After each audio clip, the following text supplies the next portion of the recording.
You lack the qualifications to exercise free will. Being told the same thing. Be nice.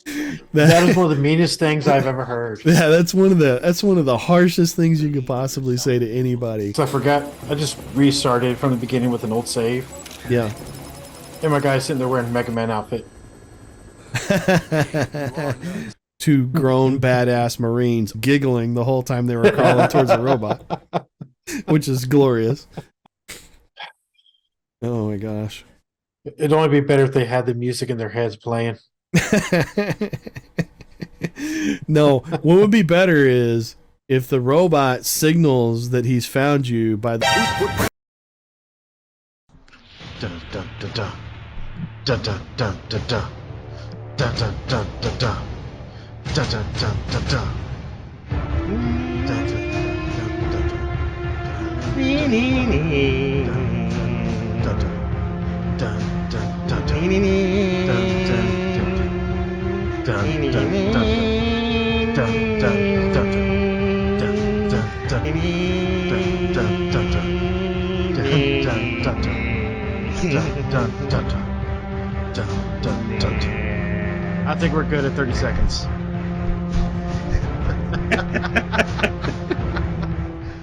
Oh, dude. You beat me to Hi-Fi Rush. I just installed it today. Oh, that game is amazing. I'm actually going to keep playing it. Yeah, I'm definitely going to play that all the way through. It looks really cool. That and Dead Space will be the next two things that I'm playing the crap out of. Dude, when Dead Rising gets published, I'm going to keep laughing at it. Because I forgot. I just restarted from the beginning with an old save. Yeah. And my guy's sitting there wearing a Mega Man outfit. Yeah. It's like, fuck it, let's just go. Let's go. It'll work. It's an unlock, right? You didn't pay for that, did you? Dude, I'm already at level 44 in that game. Yeah. Do you I think the unlock max level's 50. costumes and stuff? It's Frank.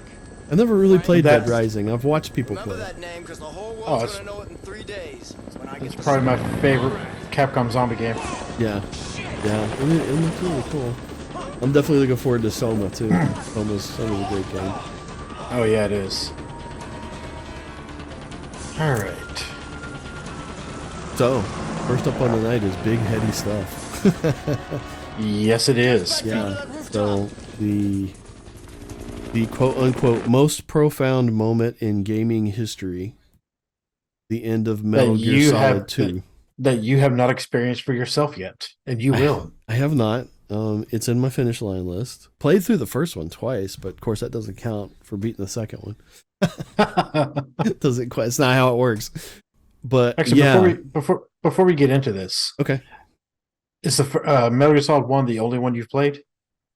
No, I have played 1, 2, 4, and 5. I've never played Snake Eater. You can skip that one.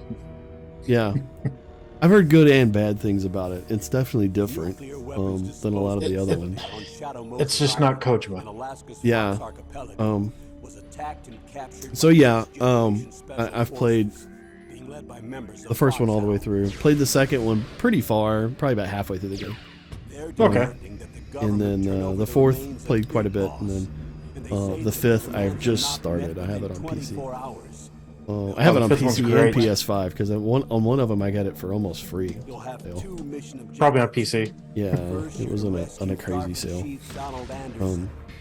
But yeah, the second one I really liked it, but it's just one of those things where at the time that it came out was just one of those times where it was like I was really busy with work and I really wasn't playing a whole lot of games then, other than it was partially being busy with work and partially being busy with clans. Because Yeah. when Metal Gear Solid 2 came out, that was somewhere between Area 51 and Team Machine, and just tons of TAC Ops, and then tons of Counter-Strike, and playing a little bit of Metal Gear Solid 2 on the side. But all I had time for was running the team. I'm not really going to judge you on that one because I didn't get around to that one until after I played 4. Oh, Like, yeah. Metal Gear Solid 1, 4, 5, 2, 3. Like way out of order. Yeah. Your continuity's all out of whack. But before 5 came out, I did actually go through and play like all 6 of them in a row. That's cool. Yeah, that's the thing that gets me on a lot of new games that come out where I don't play them because my first thought is, oh, I haven't played the last one, so I have to play the last one first. So now I've got to make time to play the last one and beat it, and before I can play the new one. And then, you know, maybe it's harder to find the older one, and I create a lot of complexity for myself by saying, no, I don't want to mess this up. I want to get the story in the proper order. There is no order for Metal Gear. You have to go. Was it? Solid jumps 3. around. It's Solid 3, Solid 5, 1, 2, Solid 2, 4, 5. It's like it's way out of whack. Yeah, it jumps around, right? The some of them yeah. are set further in the past, whereas like Solid was Cold War era. Let's get to work. Yeah, when you get to round of 3, you're really gonna like that one, I bet. Sold on the black market after Yeah. Shadow Moses. Yeah, I might play them all someday. I really like them. But Thankfully, they're short games. yeah, they're not terribly long. They're very narrative games, and narrative games tend to be a little bit shorter because you're basically going from one story beat to the next. Yeah. It's an amphibious anti-Metal Gear vehicle. But yeah, so subject to the matter being the ending of 2 and the Heady. the profoundness of 20 years ahead of time. Kojima just predicting the rise of fake news, information overload, and people's inability to determine what's real and what's not, essentially. On one hand, I'm wondering, because it was 2001, if he saw the progress of the internet getting into the normies' hands. No offense to the Sure. Yeah. the non-nerds finally going online. Yeah, but just the future reach of it, you know. Dude, I know. It's really amazing when you think about it, because if he'd have made it if this was being written in 2015, okay, lots of people had become aware of the problem at that point, right? Of just the. But we're talking him writing this before 9/11 happened. Yeah. Yeah, I mean, forget about writing it before January 6th happened. He wrote it before 9/11 happened, you know. He wrote it long before we started having problems with people, hearing lies and not knowing what lies are, hearing truth and not accepting what truth is, hearing facts and not accepting what facts are because it doesn't agree with their opinion, and the amount of things they never hear because they stay in a specific social media bubble that reinforces what they already believe. The echo chamber of echo chambers, yeah. Yeah, and then just the way that they eloquently tie the concept of, interestingly, then he kept describing it as memes and memes and genes, right? Yes. And really, what he was really describing, that he was using the term meme, was more echo chamber. It wasn't memes in the sense of an image with a specific message on it repeated over and over again. It was filtered information or disinformation that is believed by a large group of people because they keep hearing it repeated in their pool. And so the correlation he drew was like a species evolving incorrectly, because he correlated, the concept of, okay, we came from apes who came from fish who came from puddle jumpers, and those puddle jumpers lived in different puddles. And he was correlating social media echo chambers with, you grew up in this puddle versus this puddle, and this puddle never hears what this puddle hears, and this puddle never hears what the other puddle hears, and therefore you evolve differently as a species, and so you start to come up as two different species, and then therefore tension and well, he was seeing it from the time period where you had the different forms that never talked to each other, like the classic boards. Yeah, really it was all forums and boards and message boards back then. Oh yeah. But it all kind of translates forward. Now it's social media, but because of even in more broad social media like Twitter, right? People end up following people who are saying things that they already agree with, and then when they follow more and more of that, they form their own bubble again, even though potentially Twitter could be exposing them to a lot of counter opinions. I really wish people would be more like us, where just people I know, especially, we tend to try to find stuff that differs from our own opinion to challenge us. Right. There needs to be more of that. And I don't see how the hell he wrote this 20 years ago. Yeah, it's absolutely amazing just to think of how far ahead of his time he was in seeing that problem coming. Because definitely at that point, nobody was talking about anything like that, right? We were all too excited about the cool animations on Newgrounds, or what we're happy to get above posted side stamp videos. Yeah, posted side stamp images. What was the website that all the bands used? But it was a really popular website, and then once people started moving to other platforms, it just became, okay, what all the bands still use, when they want to advertise their band. Like MySpace? MySpace. That was it. Okay. Yeah, MySpace. So it was MySpace and Newgrounds and Flash Video and there was no Facebook. There was no Twitter, obviously. And somehow he saw all of this coming, and it's so much worse now than it was then, right? The amount of social division, right? And it's exactly what it looks like. It looks like, people who are evolving in different directions because they're in this own little puddle where, and it's not, to me, the real danger of it isn't when you are hearing things with a spin. That's not the most dangerous thing. It's bad. No, that's been around since before us. Right. That's not the most dangerous thing. The most dangerous thing is when the facts of a situation don't fit what this puddle thinks its audience is. They just don't talk about that event at all. Yeah, when it doesn't fit the narrative, they just completely avoid it. They just don't ever talk about it. So you become ignorant, which is the worst part of it. You're not biased. Yeah. Biased is bad. Ignorant is way worse. And at least ignorant can be taught.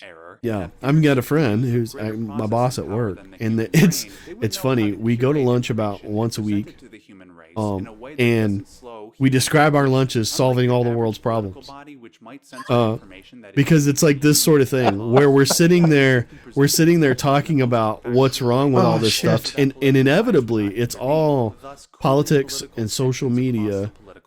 And I try to stick to my more positive opinion about this, and it relates to this discussion for sure.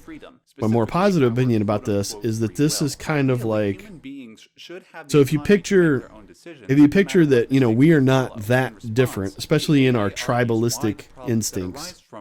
We are not that different than our cavemen ancestors, And at a base level, no. If you think about it, right, we're still very tribalistic. We still have lizard brain that wants to immediately pull us away from anything that's dangerous, that we see as dangerous or scary. That desire to move away from anything that's uncomfortable or scary. And that's where you grow in life. Yeah. I mean, you grow up understanding that part of your brain is protecting you. Yeah. It's protecting you from that hot stove, right? And all the other analogies that go around that. It's protecting you from something where you might be getting into a bad situation where you get hurt. And you get that, a little slice of that fight or flight instinct anytime you are communicating with a group that thinks wildly different than you, especially if they're fairly radicalized in their beliefs, because they're probably being pretty aggressive to you because they know that you're not in their tribe. Yeah, but that's when your inner troll comes out. Sure. And yes, he's still there in me from time to time. Can't help it. Yeah, I noticed. Sometimes it's like, hold on, let me just push that button a little. Yeah, no. I noticed that in a previous episode where you said something. I said something about Twitter, and you said, "Oh yeah, scrolling and trolling." I was like, "Yeah, he's having fun."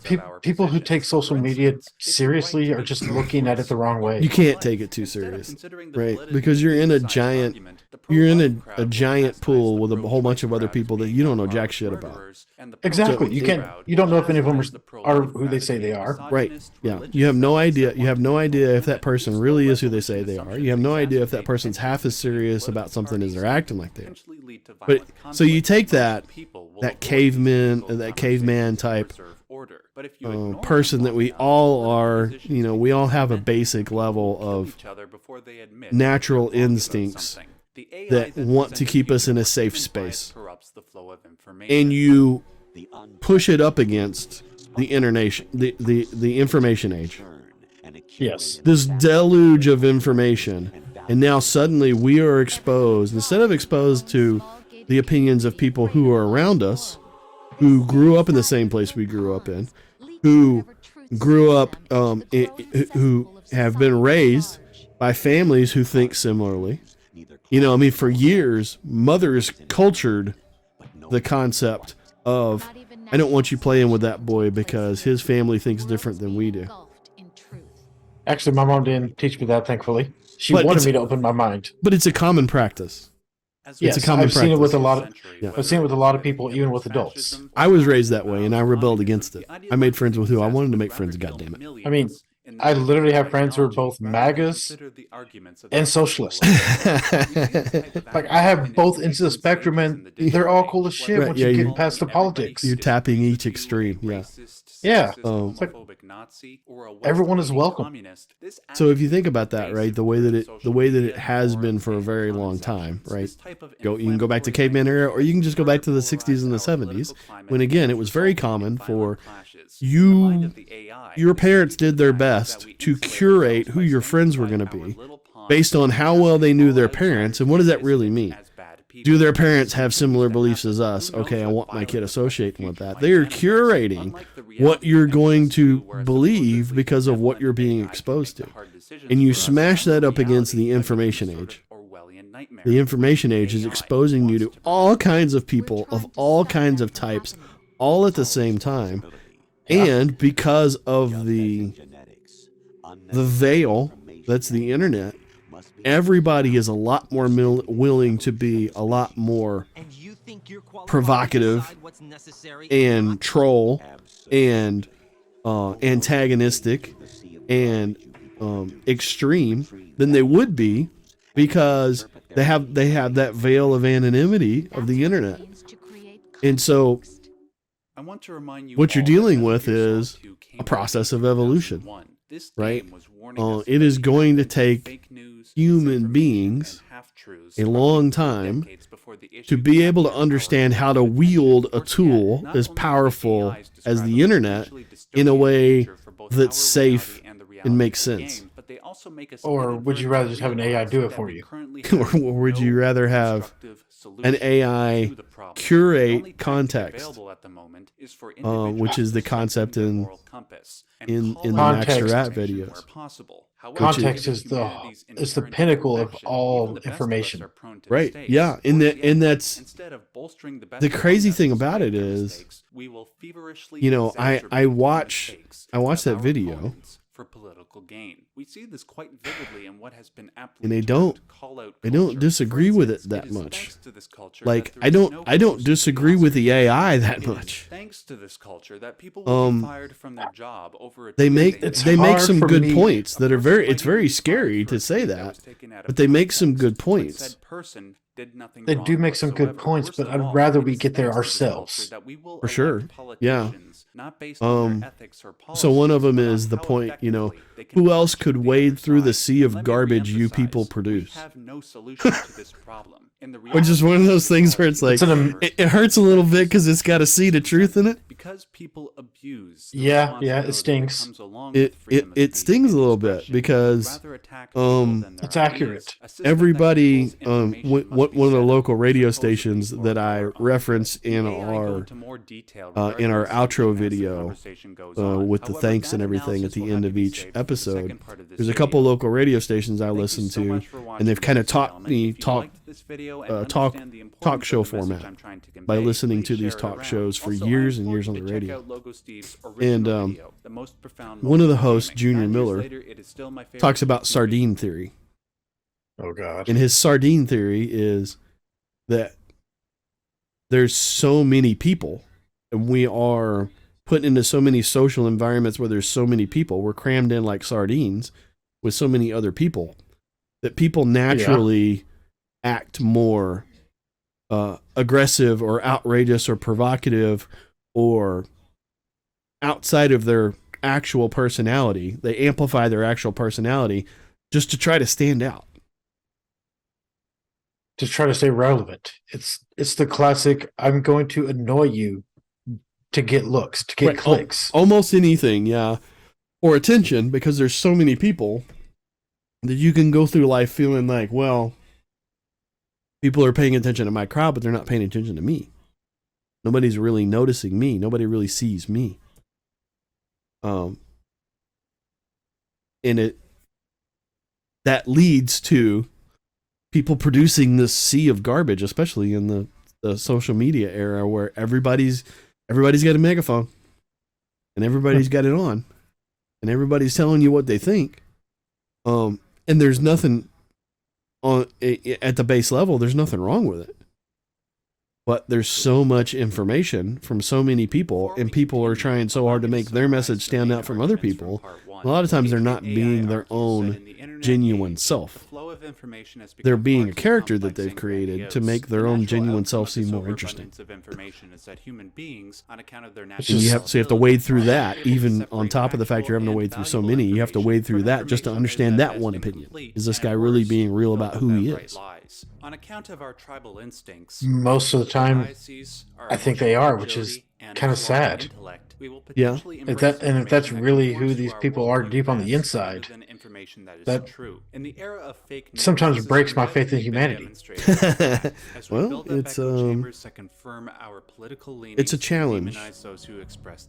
It's a challenge, right? Looking but at we've also, it's a challenge, yes, but we've also learned over the past, let's just say specifically last 10 years, we've learned to ignore the vocal minority. The loudest voice isn't always the strongest. It's just the most heard. Yeah. And often the loudest voice, the voice that never stops talking, is the one that's the most broken person. They never stop talking because they're trying to fill that void with something. The most insecure people are the people who talk the most. They're trying to attract attention to themselves because they have some sort of a hang up a lot of time. Or something Snake told you. But the upside of that is, no matter what you're dealing with, listening to all of these opinions and all of this exposition that people will give you about what they think and why what they think is right and why what you think is wrong. Anytime you actually drill down enough to get to know that person, there's often a very good person in there. They have reasons why they're being a little bit outrageous and maybe being a troll. Did you put together a bunch of arguments from but it's not because they're a bad person. I'm not going to say who this is, but I looked up someone that's notable in the U.S. Okay. In 10 years, he has almost 27,000 tweets. Okay. Averaging 7 tweets a day. You're not that important. It's a notable person, and no, it's not Trump. Okay. Thanks for pointing that out, because it was immediately the picture that was front of mind. Right? Can't stay off of Twitter, has to say something 7 times a day. I'm sure his was worse, but this is another politician, just random one I picked that is in the news a lot. It's like, really, 7 times a day? Do you have that much to say? But that just proves the point of how much garbage a single individual, and that's just one person. Yeah. And one of the things they talk about that the AI is talking about in that ending, right, is they're talking about, this sea of garbage that keeps getting produced and never gets wiped out. It gets kept forever, long past its historical relevance in any way, and then potentially used again, somewhere else. Like you have these Twitter mobs that'll go after, well, you said this 15 years ago, so you need to lose your job today. It's like, well, yeah, 15 years is a long time for somebody to become a different person, and it does happen. That is not the same me 15 years ago. Right. Shit, that's not the same me 5 years ago. Yeah. And again, when I think of that, the first thing I think about that is maybe a positive example of an evolution of that, right? And it's James Gunn. Oh, yeah. Where people went 15 years into his past and said, he said this, therefore he's a bad person, therefore he has to lose his job. And the mob got him off his job. And then the mob said, wait a minute, this is stupid. And then you had enough mob of people looking at it going, okay, we have to understand how to use these tools in a way that's not self-destructive. And that doesn't assume that we know who somebody is based on something they said once as a joke. And there's a he lot got of his people job back. There's a lot of people like that are in, let's just say, all kinds of media. Yeah. Because they said something back when Twitter was new, it's like you're literally yelling to the void at that point. Right.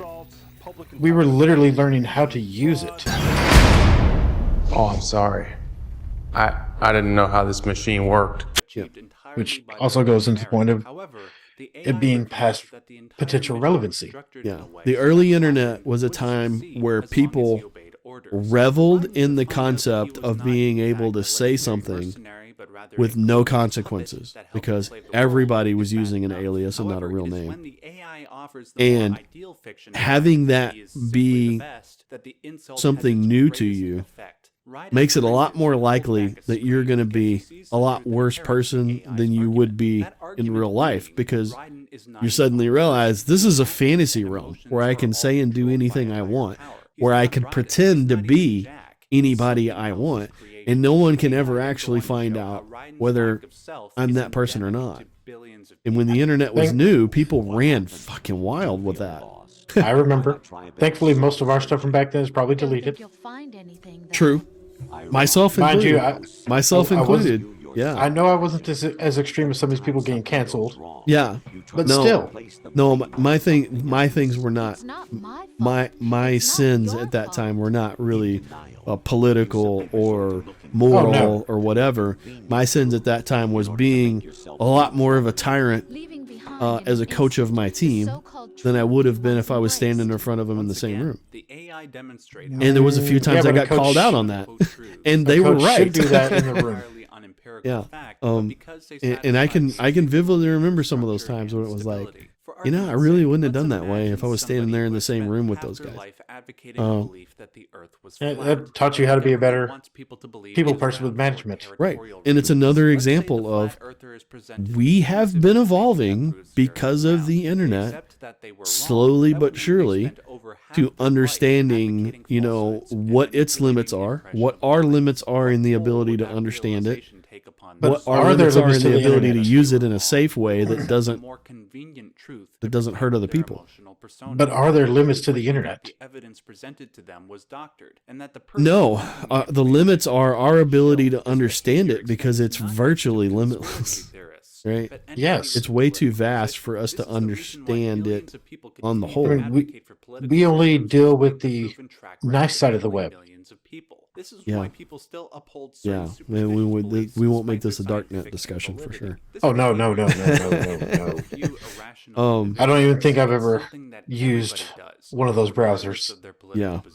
The another really interesting note from the AI's discussion is the phrase "low resolution assumptions," which I really loved. So that's just a nice way of calling you low IQ.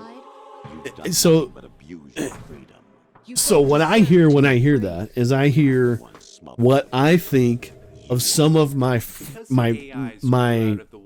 friends and coworkers' opinions when they're trying to tell me how things work in a way that clearly shows me they're ignorant of some of the facts. They have a low resolution assumption about what's going on in the world because they haven't, their news sources don't provide them with enough information to kind of sharpen that image up and make it a higher resolution image of what actually happened. Have a better picture of it. Exactly. Yeah. Yeah. It's a low resolution assumption is you're not seeing this very clearly. And biased consumption of news and information causes that as a desired effect. Typically because those organizations are going to sell you something that you think you need because they've convinced you that the world's run out of it. And they're the only source that can sell you in this commercial, that's going to come later, right? We are your guardians after all. The fear machines and the world's going to hell machines are always trying to sell you something, even if it's just a political donation or, buying gold in this commercial later on because the economy is going to crash. They've been preaching that since before the Bush era. You got to buy gold. It's like, dude, it hasn't changed much in value in the last 20 years either.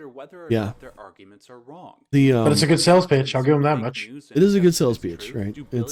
I firmly believe that we should go back to $1 based on gold instead of $1 based on nothing. I'm not buying gold to solve that problem.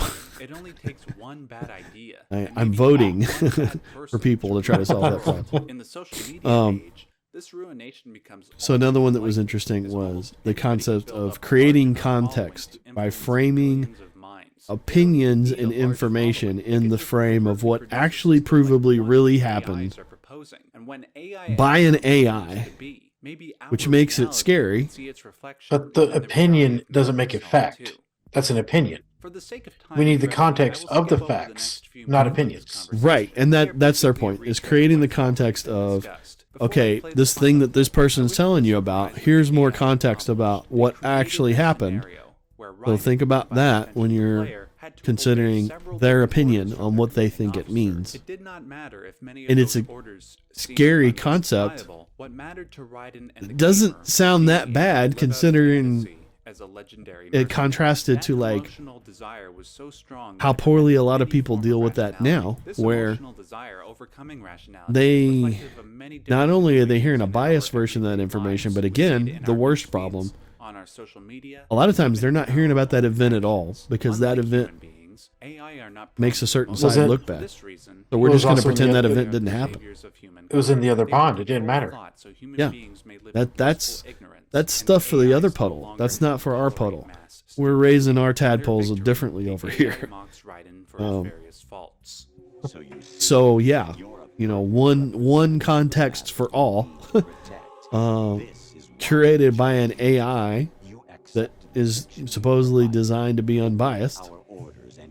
It sounds like an Orwellian nightmare, but it also sounds, the most scary part is it also sounds better than any solution we have right now. Which is weird because we used to have news that wasn't biased. They just gave us the facts. Yeah. Yeah, we used to have news anchors that would sit down and say, here's what happened. And we still do, but the problem is a lot more people tune into the opinion show later than tune into the news. One story, which should only be a 5-minute piece. Right. And then extract it to 30 minutes or an hour. It's like, we don't need that much time. Right. Because there's events that they don't want to talk about because it's not going to be convenient to their audience. So they've got extra time to talk more about the stories that are convenient to them. More or less about convenience and more makes them feel better. Sometimes you just want to feel good. And that's what I mean, right? It's things that are comfortable to their audience. In gaming history. It's a scary thinking that maybe the AI would be better at the uncomfortable truths. That's exactly where I'm at. Is it's scary to think that sounds better than any solution we have right now. That's the scary. That's what makes it twice as scary. It's a scary thought to begin with, and the scary thing is, it sounds better than any solution we have for the problem right now. Well, the other solution is inevitably a war that'll rewrite the history anyways. Right. I hold no delusions of Because, grandeur for myself, but I know that there is victors write the truth. history books, right? If enough people wake Yeah. up to the complex problem of misinformation, half-truths, and fake news, and do everything So, in their power to live in accordance with We can kind of move on past this one because we could go in we circles for an hours. Yeah, just two more things, right, real quick. All right. And so one is the phrase, "You lack the qualifications to exercise free will." That's the proof of your incompetence right there.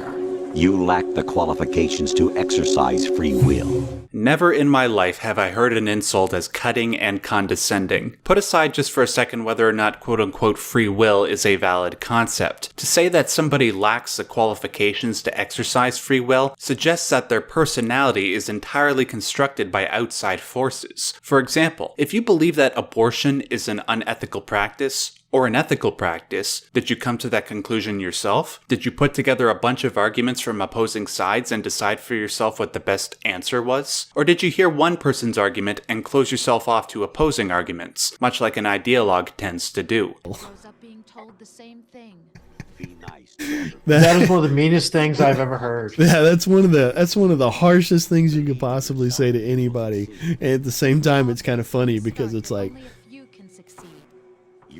it stings just a little bit because there's just a little seed of truth in that. When you see how people struggle to deal with the amount of information they're getting, they start to become really confused about what's real and what's not, what's true and what's not, what's opinion and what's fact. Arises from an instinctual drive to protect ourselves. I have some theories about things that they're hiding from us. Not conspiracy theories, just theories. I'm not a crazy person. Conspiracy theory doesn't make you a crazy person. I've been a CT for a long time. Right? I believe there's some conspiracy theories that are crazy. It's because you can't find anything that supports it.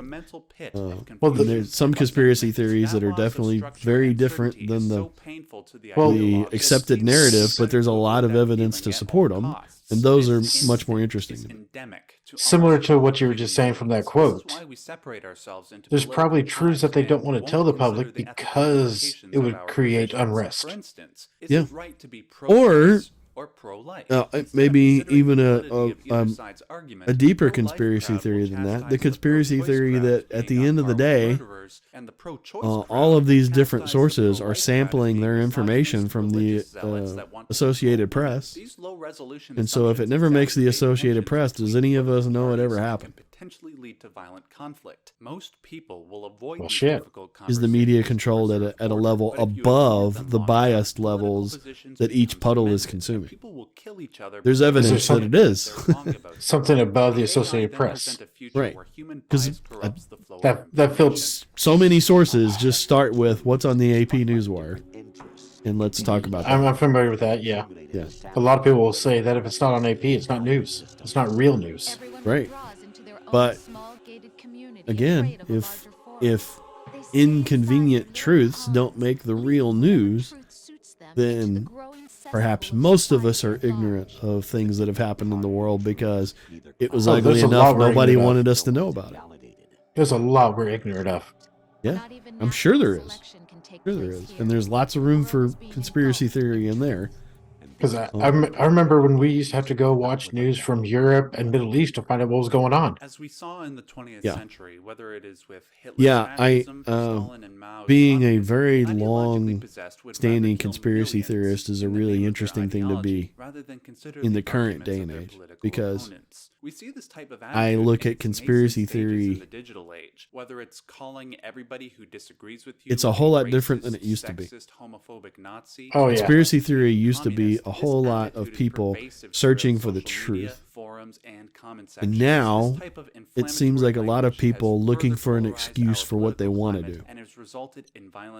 But we're also going back to that point of back then it was more the, let's just say nerds, let's say nerds instead of intellectuals. It sounds nicer. It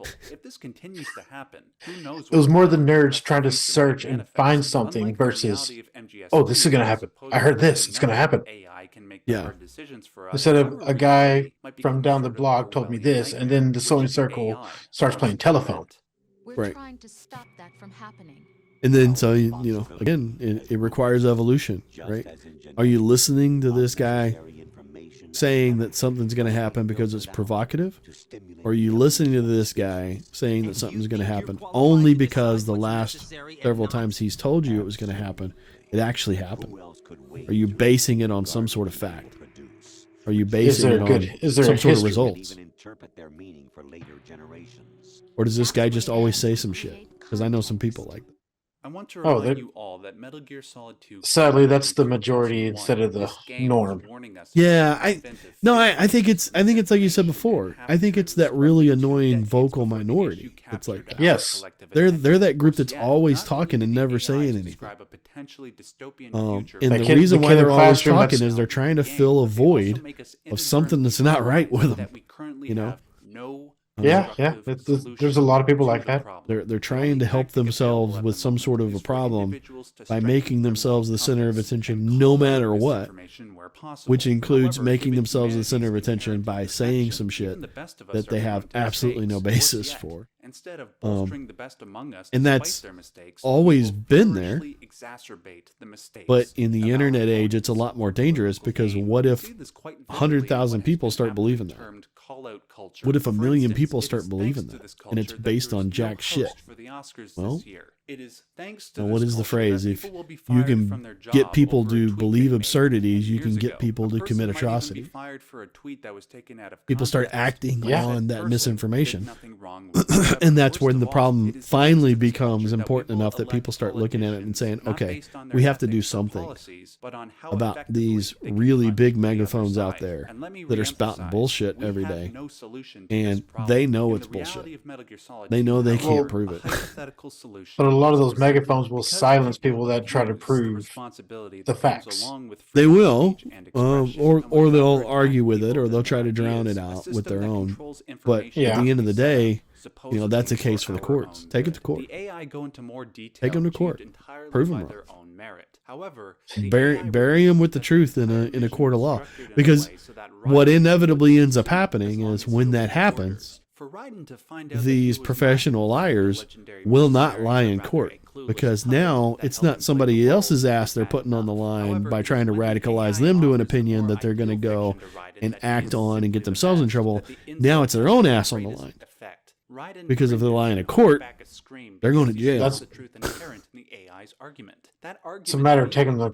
They have to do something wrong to get them in court first off. Right. Just spreading misinformation is not a crime. Depends. I'm going to say if you're a news organization, an actual news organization, it is. It is a crime. Well, they're. I'm going to throw one person under the bus here. If you're an entertainment organization, it's not. They tried to throw one person under the bus. Who was it? Tucker. And even the news, like, he's not news. He's entertainment. Right. Yeah. It's exactly what I had in mind when I said that. Right. Their argument has been multiple times that they're an entertainment organization, not a news organization. They tried to say he was spilling misinformation. It's like, no. You can't take him serious. Yeah. What was the argument? None of his informed audience takes what he says as fact or something. Something along those lines. We're not going to quote it. No informed audience member would ever take him seriously or something. Which is a ridiculous argument. I think your next step there is, okay, make it legally impossible for them to call themselves news. Then. Don't let them have news in their name if they're not going to be a news organization. It's like an easily enforceable law. Yeah. That involves politicians to not get rich off it first. Yeah, and we've done a really good job not making this terribly political, because this sort of discussion is political by its So, nature. what was the last quote you had set aside for this? Yeah. So the last quote from the AI was the concept of fact instead of tribalistic instinct, which is what we've been discussing this whole time. yeah, it's a wonderful ideal. It sounds simple, very difficult to get to, but very difficult to implement. I mean, facts are facts. You can't change what is truth, Right. not a person's truth, the truth. But now implement that as a system of information for everyone.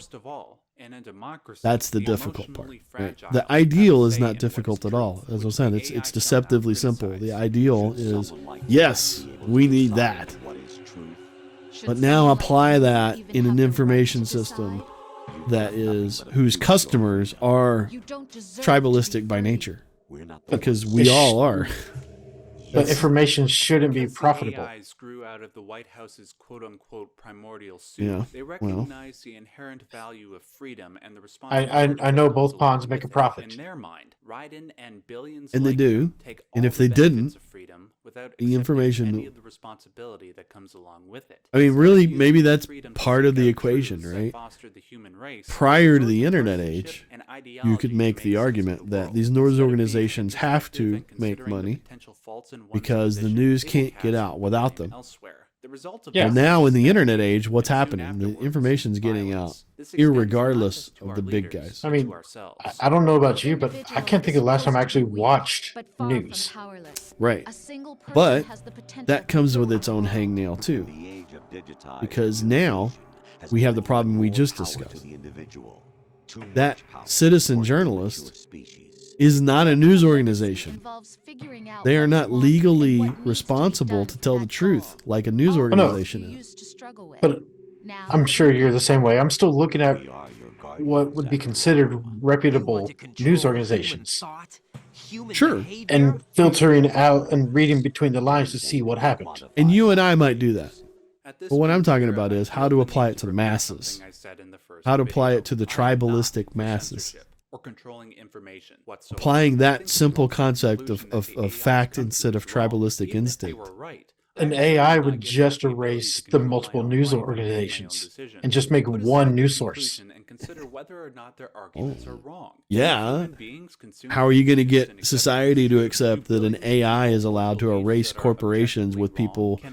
Can full ideologues and of fundamentalists employees who are trying to negatively feed their influence family? our societies? If the Well, That's what I'm in the saying. same All the way- logistics of It only even In the if same you- way that even he if that was was pro- the solution, how would you ever one implement bad it? person to ruin In the way he was the world. proposing it The there, they would social never media notice. age, We would never notice that misinformation happening. becomes all the more Right. likely, as almost Which anybody can build up a large takes you back to the following question to of influence millions the of possible minds. it's happened They don't already. even need a large following. They could just covertly produce a Is it possible that we're arguing over a difference of opinion on the information we know? The information we don't know is a lot more important, because if it never made the AP, it never got to the rest of us. For the sake of time, It never got We're filtered out. ignorant of the stuff that matters.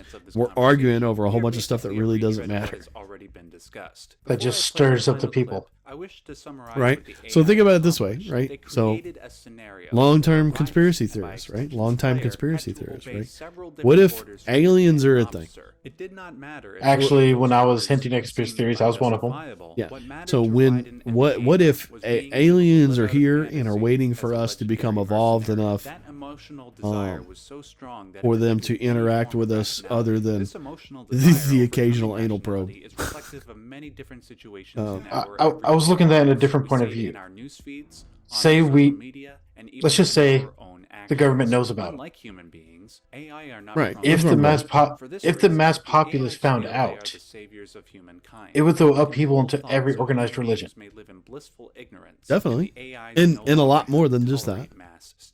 Well, I've been expecting it and embracing that possibility for most of my life because Curiously, Who knows? most people polled now also think the same thing. They also think that it's likely or possible. It'd be egotistical to think with the infinite number of planets and stars out there Exactly. that we're alone. Yeah. What scientists call probability 1. right?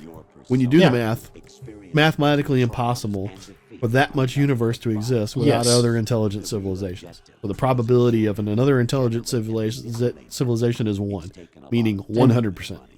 The There's fact no that way we're that farther, it can't be. us being farther out and being a younger system, we would be less matured. Yeah, possibly we are lucky in that there aren't. If we are not visited by aliens from another planet, the possibility could be that we are lucky enough that we are far enough from other intelligent civilizations that we've been left alone. Oh yeah, I've heard that theory too. And then the possibility is that they have, and that they've interacted with certain governments and agreed to stay out of things, or told those governments that they are not ready to interact with us until we get our shit together. Good luck waiting around for that to happen. They got plenty of time. I hope they got a lot of time. But yeah, so that potentially would be an example of maybe we're arguing about all this little shit, and much bigger shit that we don't know about is right there. But because we don't know about it, we are wasting a lot of time on a bunch of petty things that really don't matter. Better to keep the people fighting about little things than see the big picture. Right? And an AI leader would probably agree with that as well.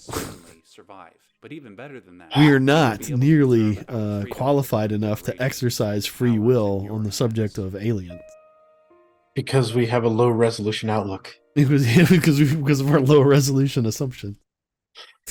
How the hell did he? Just a little tangent. You heard what he said last year about his next game, right? No, I don't think so.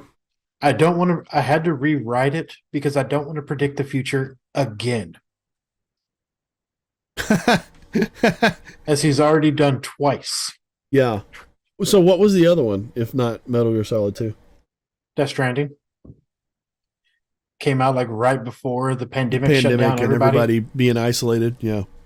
And having one man deliver everything. Yeah. Everybody being unified across a network. That was it. Yeah, that's an interesting one. Yeah, that plays into the Metal Gear Solid 2 one a little bit too, right? Because the reason why Raiden didn't know that his commanding officer and all these other people were AI was because he never saw them in real life.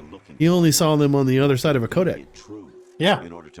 So he had not nearly enough information to be able to determine whether they were actually real people or not, and it turned out they were an AI. They were not actually real people. They were essentially chatbots. Yeah, they were chat GPT. Oh, we're not going down that rabbit hole tonight, please. No, not tonight. Boy, is there anything that channels talk about more than Chat GPT right now? It is everywhere. I know, that's what's scary about it. Yeah. So yeah, a very interesting discussion.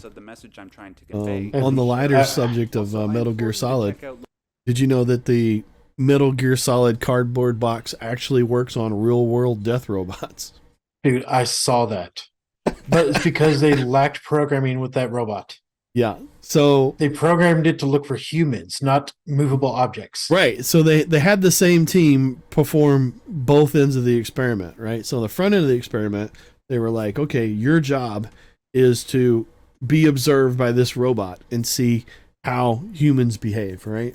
And so they were teaching it what human behavior looks like, what human movement looks like.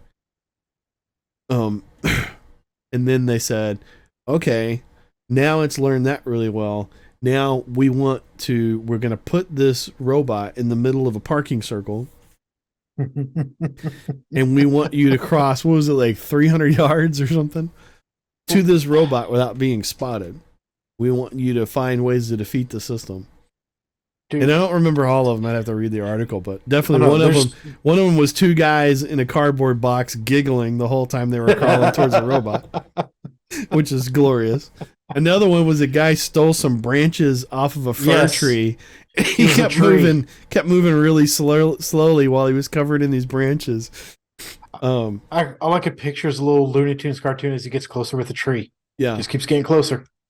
Two of them, an absolute feat of marine exercise and stamina. Two of them somersaulted the entire way to the robot. I read that one. And the robot didn't pick it up because it couldn't identify the movement as human. I mean, it's not what it was programmed to do. Yeah. But some of those are great. Yeah, that was when I read that, the one that really cracked me up was just the image of two grown badass Marines under a cardboard box together, giggling as they skitter along towards the robot. Oh my gosh. It'd only be better if they had the music in their heads playing. No, what would be better is if the robot signals that he's found you by the... I think I still have that as my text tone even.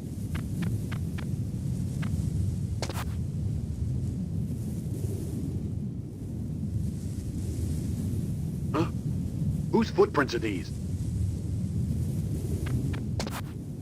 Huh? What was that noise? Huh?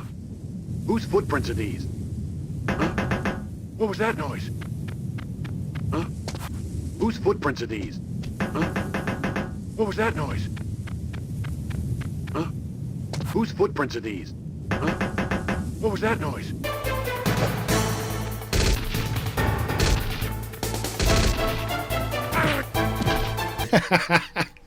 Yeah, I'm trying to play the first one again. Oh, it's really cool. There's a whole lot of rumors that they're making a fresh gen remake of that. But there's other rumors that they're just gonna remaster them and put them on PC. Yeah, well, the rumors that I've heard were of a remaster. Yeah, because they did take those ones off of the networks for, was it PlayStation 3 and Xbox 360? Yeah, they did take those down. I'll have to go look. I still have it on the PlayStation. My PlayStation Plus subscription has downstream emulation for older PlayStation games. That's how I did asuraswrath. That was beautiful game streaming. And thanks Fred for the capture card. That's an absolutely beautiful capture. It came out so good. But I'll have to go check. I'd be interested to see what older Metal Gear Solid games I could get. I have to ask, how did the streaming work for that? The cloud gaming. So I'm bringing an HDMI over to it, and then it's a pass through No, HDMI. Not about the capture. I meant the actual gameplay, especially being such an action-heavy game like that. Yeah. So I've always had trouble with the quick time timings on that game anyway.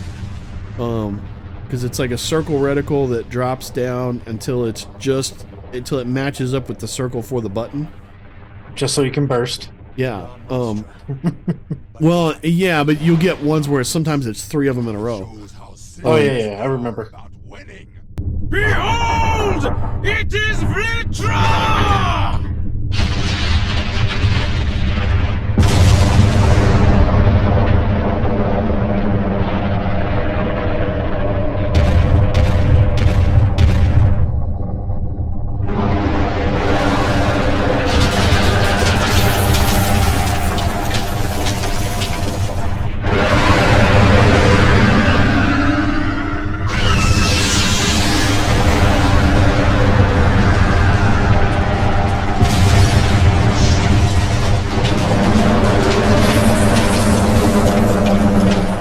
The initial capture that I did,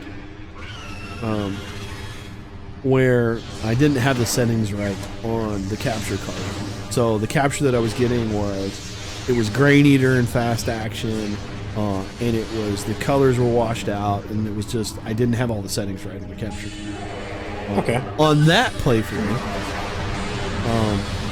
I got 2 excellents on the actual punches on Vlitra at the end. Oh, nice. And I was like, oh my god, I've never got, like a double perfect score on that. I've never even gotten close. And then when I got the capture, I'm like, crap, I can't use this capture. I gotta go do it again. And I never even got close to it. I think the one that I ended up capturing was a good and a great. Did you end up actually beating the game? No, I'm going through it now. I originally, when I first posted it, I posted it as episode 1. I'm like, I'm going to put it all out there. And I was like, nah, don't put it all out there. Put the first one out there. Remind everybody, hey, you can play this on PlayStation streaming now. And let people go play it. Don't ruin it for them. It's supposed to be just a tease. Like, here, check this out. Yeah, it's better to do that instead of sharing all of them. What was I going to ask about that? Since it's on the cloud, do they have the DLC for it? I didn't know there was a DLC for it. Dude, I rented it back in the GameFly days. Loved it so much I bought the DLC. Yeah, I didn't know there was a DLC for it. I didn't see it, but I don't know if it's included in it or not. I'm assuming if it's DLC, it probably would be included in the way that I'm getting it, because I'm getting the game as part of my PlayStation Plus Premium or whatever. Well, to add to it being one of the most anime as fuck games ever, yeah, the real ending is DLC. Oh, okay. Like, you watch a series and you have to go see the OVA to finish the story. Interesting. Yeah. Well, now I definitely want to get to the final end episode to is DLC. Yeah, it's so much fun to play. I think it'll be easy for me to go and play it through to the finish. Plus, so you get to I'll fight be curious. and We'll talk about it offline because I don't want it to be a spoiler. But I'll be curious offline what the real ending is, so that I know whether I'm playing the DLC or not. Because I probably wouldn't notice. We'll talk about that later, but this is not spoilerish. One of the DLCs has you fighting Akuma. Oh, okay. Yes. Like, just bonus, crazy off-the-wall battle. Oh, okay, okay. All right, so it's not a continuation of the story. Oh, no, it's that's like... another DLC for it. Oh, okay. Yeah, like no, I had heard about that, but I didn't realize it was DLC. I thought it was like some sort of a Easter egg. Like something you can unlock. I probably still have it on my account somewhere. Yeah. Interesting. So, what are your thoughts on Skull and Bones getting delayed again? Our game takes place during I think it's really good that it's delayed. in a world inspired I wonder if it's going to be like a whole lot like Marvel's Avengers, where every time they put out a demo and give people more information, 3/4 of YouTube is voting it down and telling them, don't do this, you're screwing this up, here's what you need to change, don't put it out like this, it's going to bomb. And then are they eventually going to put it out like that and it's going to bomb, and they're going to wonder what happened? Because everybody's literally trying to tell them, look, fix this. Take the Black Flag model and extend it. Don't make it a pirate ship sweaty PvP fest. Don't make it all this endless numbers of rarities, of upgrades, and all this shit. Just take the Black Flag model and expand on the concept of us living a pirate's life and doing what a pirate does and fighting epic battles versus other pirate ships, or even better, fighting epic battles against the British or people that the pirates normally fought. Yeah, that's what I've been hoping they were going to do since they announced it. And it's been 10 fucking years, and they can't take this simple thing that they already have an engine for, and a concept that people already told them, yes, just make more of this, take all the assassin stuff out, and make the whole game about this, and just flesh that out. And they can't do it. They have it's a new studio still trying to figure out how to organize it properly. It just doesn't make any sense, right? There's the classic Ubisoft problem where everything is gamified to hell and back. You know, I loved it when the makers of Elden Ring, or not the makers of Elden Ring, but fans of Elden Ring, went after Ubisoft on Ubisoft employees, talking about how Elden Ring was a confusing interface that didn't give the users enough information.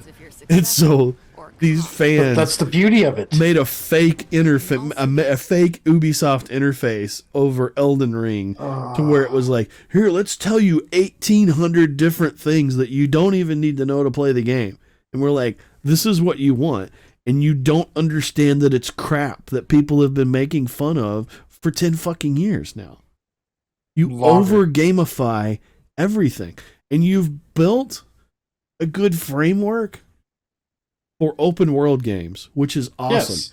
You've also very much poisoned and ruined a lot of open world games because everybody has to have a tower system and a shitload of checkboxes to check off and a whole bunch of so many fucking icons on the map and all this crap that all came from your ideas, you know, and some of it, the underlying framework is a great framework for building an open world game.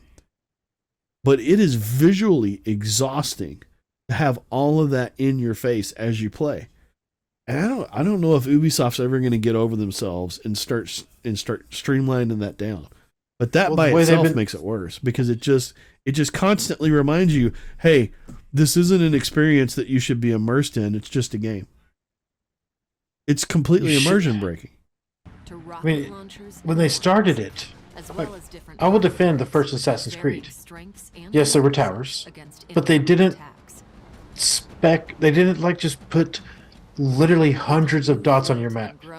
Yeah, and it Like somewhat made sense, right? You were one with this was it eagle or falcon or whatever, and they were scouting for you and like bringing you this information back. Oh, hey, here's what's in your area.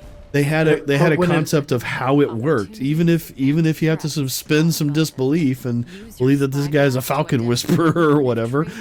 I mean, there was a concept for how it worked. It wasn't just go to top of thing and all of a sudden you know where everything is.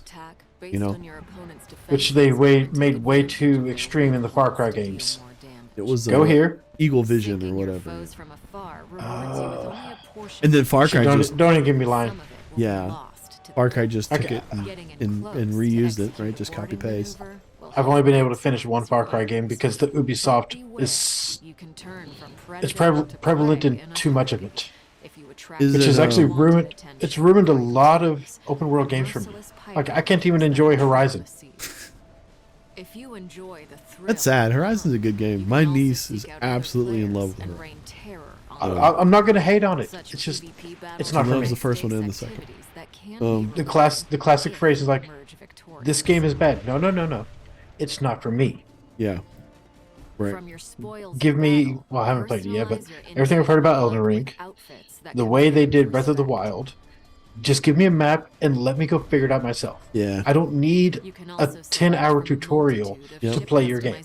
Yeah, that is much more me than the Ubisoft way, right? I don't need all this information. The sense of exploration and discovery is the juice for me in every game. Everything else is on top of that. The first thing for me is you've built a world and I'm supposed to go explore it. Quit telling me where shit is. I'm supposed to find the shit. I'm an explorer in this world. And as soon as you give me that information up front, you've ruined a section of the game for me. You've taken something that one of your developers busted their ass building, and you've spoiled it for me. In some ways, I can understand why they did that in the early Assassin's Creed games, because you were in a simulation. Yeah, like it made more sense early on because they were building an open world engine that nobody had built before. What was it, the Anvil engine or something like that? Yeah. I think what they called it was Anvil. Yeah, and that's what I'm saying. It's a really weird discussion because I want to hate on Ubisoft for it, and it's kind of fun to hate on Ubisoft for it. But I also understand the reason for it. I understand the purpose and where it came from, right? They did it. They went a long way to kind of help the industry understand how to make a good open world game and to make it feature rich with lots of side quests. But it became such completionist order hell, you know. Checkbox games. It's such I have to check all the boxes. I had to check all the boxes. It's a perfect example of like we were talking about the difference between understanding the difference between fun and addiction, right? And they definitely feed the OCD addiction. They absolutely feed the addiction because those games drive completionists insane. And I've watched completionists finish games like that. they are not having fun. They feel like they have to do it. It is pure addiction, not fun. It's also kind of a mental illness. Yeah, it is. It's a little bit of it triggers a mental illness. To if that's there and I haven't done it, then somehow I'm an unfulfilled person because I have to check all these boxes, right? And it. I mean, even Watch Dogs. Not that all completionists have that, because I went completionist on Black Flag, and I went and explored everything because I wanted to say I saw everything that was in there because I loved the concept of the game as a whole, and I wanted to experience everything that it possibly had for me. But I've seen people, people who they have to be completionists in everything I play. I've seen a lot of them in the process of saying I have to find this and I have to find that, and this trophy's not complete, and this thing over here is not done, and they don't look happy, much less having fun. They look very much tortured. They have to do it. There's been a few games that even I don't have many platinums, but it's not a checkbox games that I platinum. I can't spend 100 hours doing this event over and over again. Okay, let me go hunt this one animal over and over again. Like, they need to find a new way to do it. Yeah, I would say the rule should be. Go ahead. They need an open world Trackmania is what I'm trying to say. Well, I think I know where you're going with that. I think it's kind of similar to what I was going to say too, which is I think the rule should be, use Black Flag as an example. The rule should be the side quests have to add to the game. The collectibles have to add to the game. And Black Flag's a good example, right? So one of the hardest of all the little collectible side quests was the shanties, getting all the shanties. Oh god, I love the shanties. We pumped our way round Scalby Nest when the wind back round to west northwest. We're waiting for the day, waiting for the day, waiting for the day that we get our pay. Into the umber and up to town, pump you blighters, come or drown. Waiting for the day, waiting for the day, waiting for the day that we get our pay. Waiting for the day, waiting for the day, waiting for the day that we get our pay. But they're great because it's not just an addiction thing, it's a fun thing, because once you've got them, now the guys on your boat sing more songs. It's not the same song every time you go somewhere. Yeah, when you're just out plowing around the waves, they start singing a new song you haven't heard before, and now you're getting enjoyment out of it, not just completionist OCD. that should be the rule, right? If you're gonna fill your map with all that kind of stuff, that's great, but make it where it enriches the game somehow, or expands the experience somehow, or add something other than this icon up here has a 30 next to it instead of a 29. It has to be more significant than it has to be something that actually improves the gameplay experience. Or it's frivolous and it shouldn't be there. They haven't done that for the last 3 games. Those have just become, as much as I loved the classic Assassin's Creeds, the new ones have become more open world RPGs. Which is, that's good for those people. But I don't need to spend 100 hours in Assassin's Creed just because I have to spend 100 hours to finish their story. Yeah, it's turning they're turning into a checkbox RPG maker. Right? Yep. It's like, oh, we have this framework and we'll cram this thing into this framework. I was like, you know what doesn't make sense? What's that? I wrote it as a public service announcement joke. Public service announcement. Please remember that connecting your brain to the brain of some long-forgotten person in the history via a vampiric, blood-consuming Wayback Machine will immediately grant them a near-perfect ability to scale any completely vertical object like they are Spider-Man. Somehow. Don't ask questions. I don't make these rules. Don't ask questions, just consume. How is it that the fact that you are in their brain gives them the ability to climb up the side of a building? Because they had the ability already. That's a muscle memory thing. Your brain ain't got a goddamn bit to do with it. Saying I can climb this building doesn't make you able to climb a building. It's something you would have had to have years of training with to build the muscle memory for. Well, think of it like Total Recall. They're giving you the ability by putting it in your mind. Yeah, and I get it, right? The whole thing is a giant suspension of disbelief because we're talking about a brain-to-brain connection formed by a drop of blood that creates some magical wayback machine. It's all a stretch of the imagination. However, when I'm stretching my imagination, I like things to make some kind of sense, and that's the part that doesn't make any goddamn sense. I don't know about the newer ones, but you have to remember the old ones. You were a descendant of these amazing assassins. It was in your DNA. These are your ancestors. Sure. And it's another example of where when the games first started out, they made sense and then they started not making sense. Because I'm jumping into pirates' heads in part 4. And pirates ain't no magical building climbing assassins. Except when I'm in their head, suddenly they have magical building climbing skills. Well, you haven't seen pirates climb to the top of those... Oh shit, I'm having a brain fart.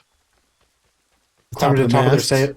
Yeah, the mast. Yeah. To drop their sails. I mean, okay. They have the same as climbing a building? Nah, not really. I mean, not really. While swaying, there's not really many tall buildings in Black Flag. Just some short shanties. Yeah, it hit me the other day. I was just thinking about that. I was like, wait a minute. What is this? I understand that I can look through their eyes somehow, but how does this magically give this person the ability to climb a building who's never done it in their life? There's this magical thing called videogames. I know. They grant you amazing abilities. I know. It's power fantasy. It's letting you do things you can't actually do in real life. I get it. But I teach my crewmates to sing shanties. Yeah.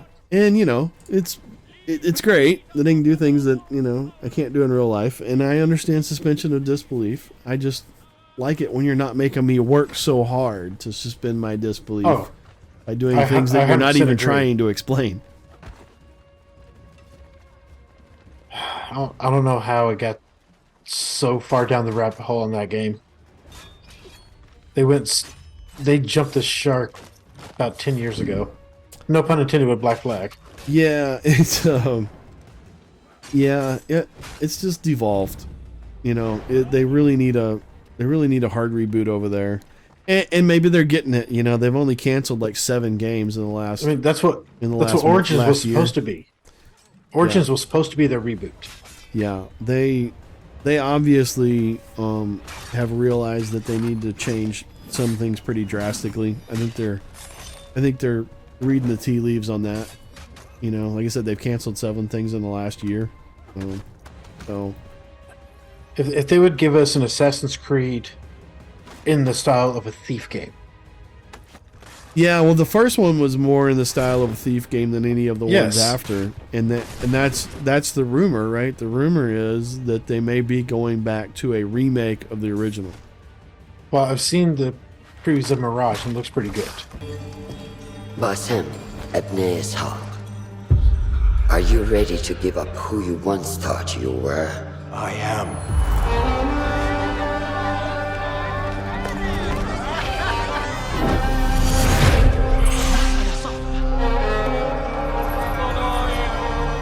Ready to sacrifice everything you held close? I am.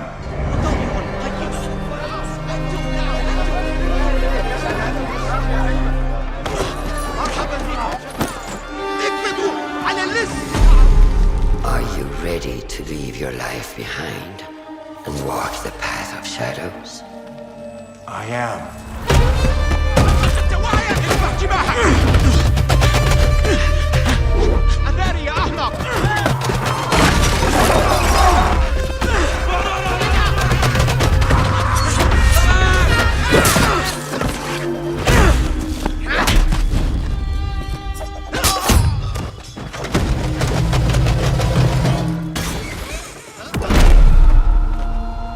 Then out of the dark, you will come into the light.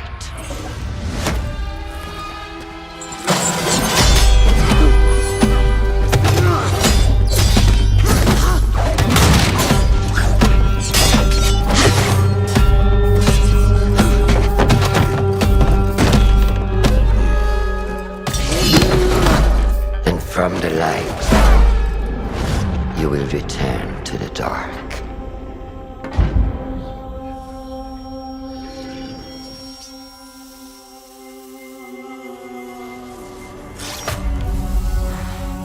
Never forget the tenets you have sworn to uphold.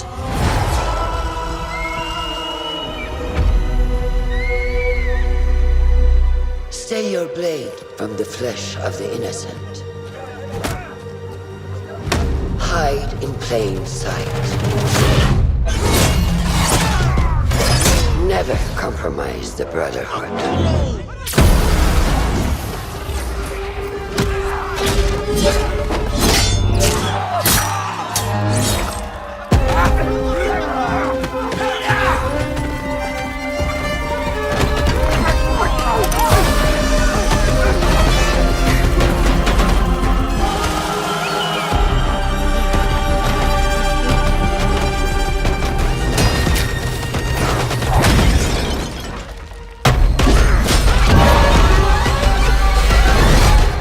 From this day forward, you are a hidden one.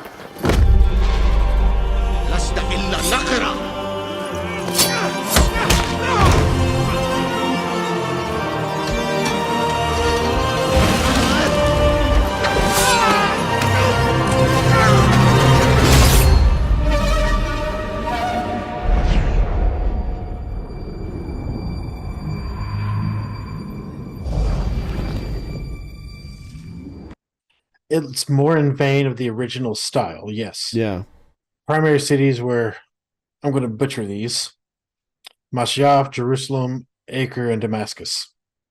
I think Acre is the one I was thinking of.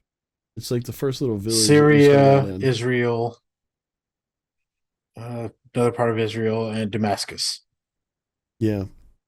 Yeah, I think Acre so was the Syria and little small Israel. village. Acre. Oh, they were all small.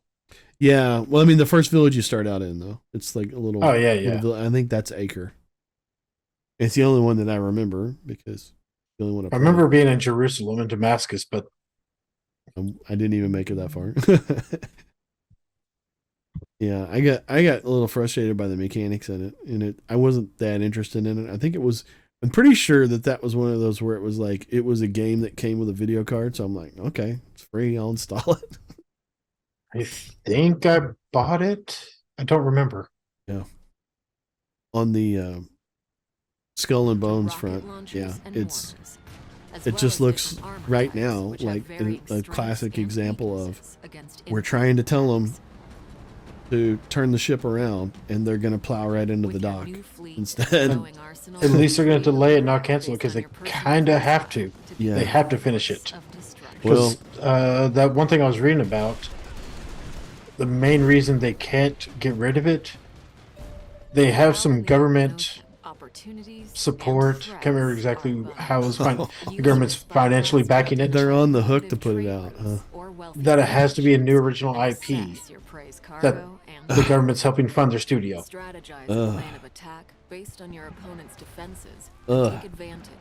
That doesn't make me hopeful.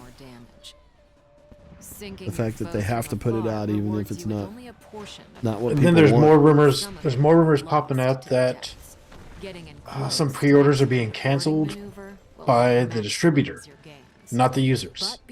That maybe it's going to go free to play.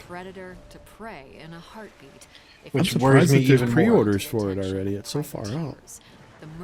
It's saying 2023. Yeah. That's only what, the 9th release date? I wonder how disappointed I'd be if I went and looked at how many people have pre-ordered it. Because it seems really obvious when you look in the comment section on any of the videos that most people are telling them, look, man, you're steaming right for a wall here. Abandon ship, man. Start over. Rebuild this thing. You already had something to build off of. Is it really 75% of downvotes? Yeah.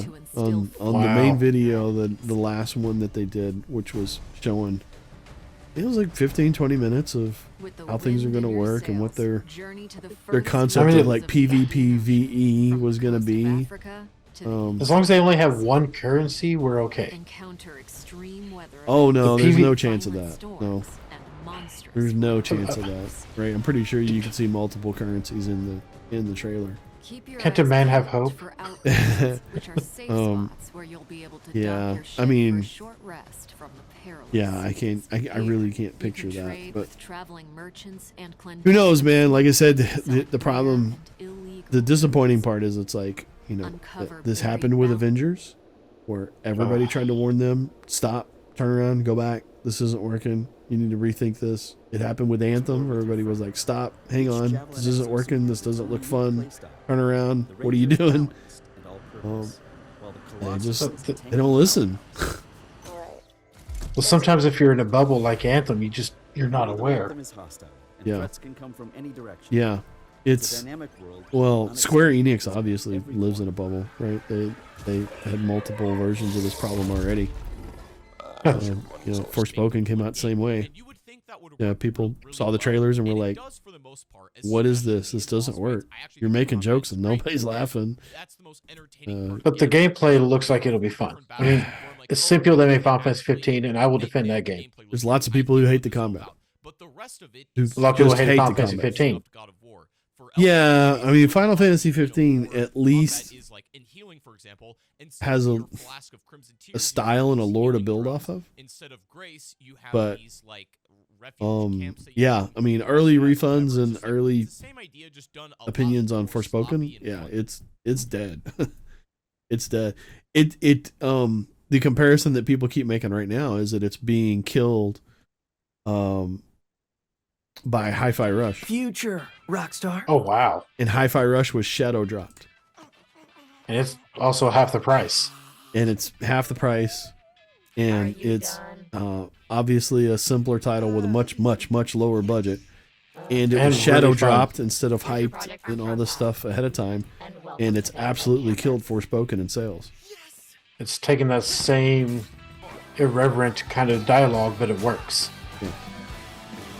Yeah, and not that they're similar games, just the comparison being one was a shadow drop title with no pre-hype, and the other one was they kept pushing it, but instead of people getting hyped, people kept telling them, look, you got a good concept here, but it just doesn't look very fun. And that's the shame of with Forspoken. The concept is good. The concept of fish out of water, right? She's a chick from New York dropped in a fantasy world, and she's aware of it, like it's like Evildead 2, like Army of Darkness, Evildead 3, I should say, Army of Darkness. You know, where it's just, you know, give me some sugar, baby. Were you raising a bar? Of course you are, you primitive. Hey you, she bitch, let's go. Yeah, but you got real ugly. I don't want your book. I don't want your bullshit. Just send me back to my own time, pronto, today.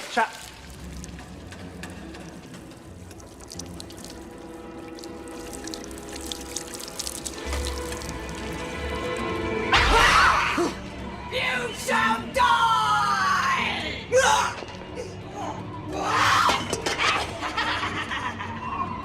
You shall never obtain the Necronomicon! We shall feast upon your souls!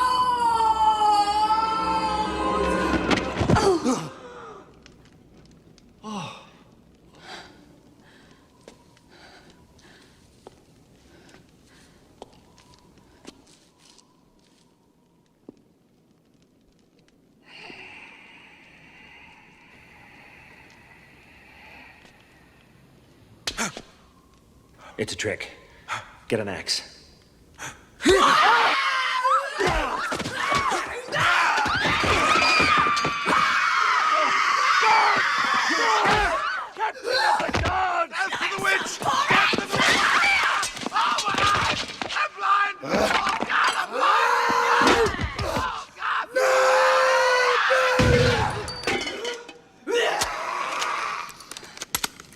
Yo, she-bitch. Let's go.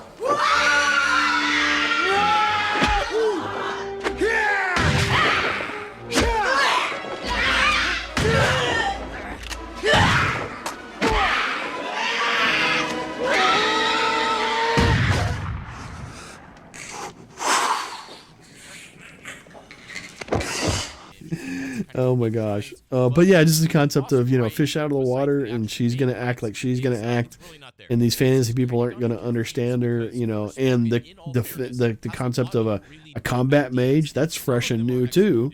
Yeah, that looks it looks interesting. So they had things going for them. But yeah, I mean, it's, oh my gosh, man. Some of the reviews are really brutal. People are very disappointed. I have to take a look at reviews, but the impression that a lot of people got was of a team where nobody was talking to each other. So it was like the writers seem to be writing a story that feels very different than the actual actions in the gameplay, and the gameplay loops don't seem to work together with how your attacks don't seem to work together with how the enemy attacks work, and it all feels stilted and poorly put together, and combat flow doesn't work at all. Maybe it'll be a CD Projekt situation where they fix it in a year. Maybe. I mean, you can obviously patch some of that stuff out. I mean, the combat animations can be patched. Yeah. But you can if they stick to to it, it's whether or not they actually stick to it and try to make up for people that already bought it. Yeah. Do they stick to it, or they dump it right away because it didn't make enough money? That's always the next level problem, right? Do they dump it and run because it didn't make enough money? That's what happened with Anthem. They gave up on Anthem so quick. But they spent a shitload of money trying to reboot it, trying to fix it.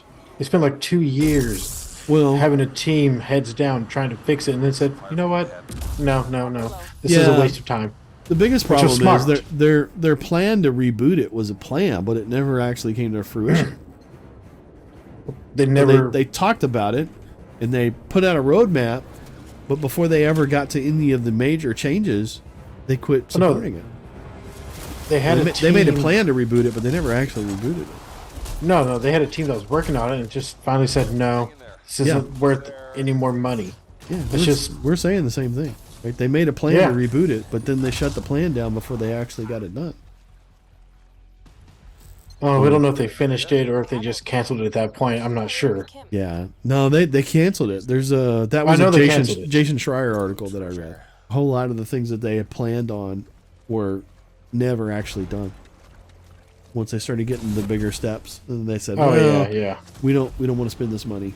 And so there was a big meeting, and you know, the developers are like, "Let's do this, let's fix it," and the management's like, "Well, we hear what you said, but we're shutting it down."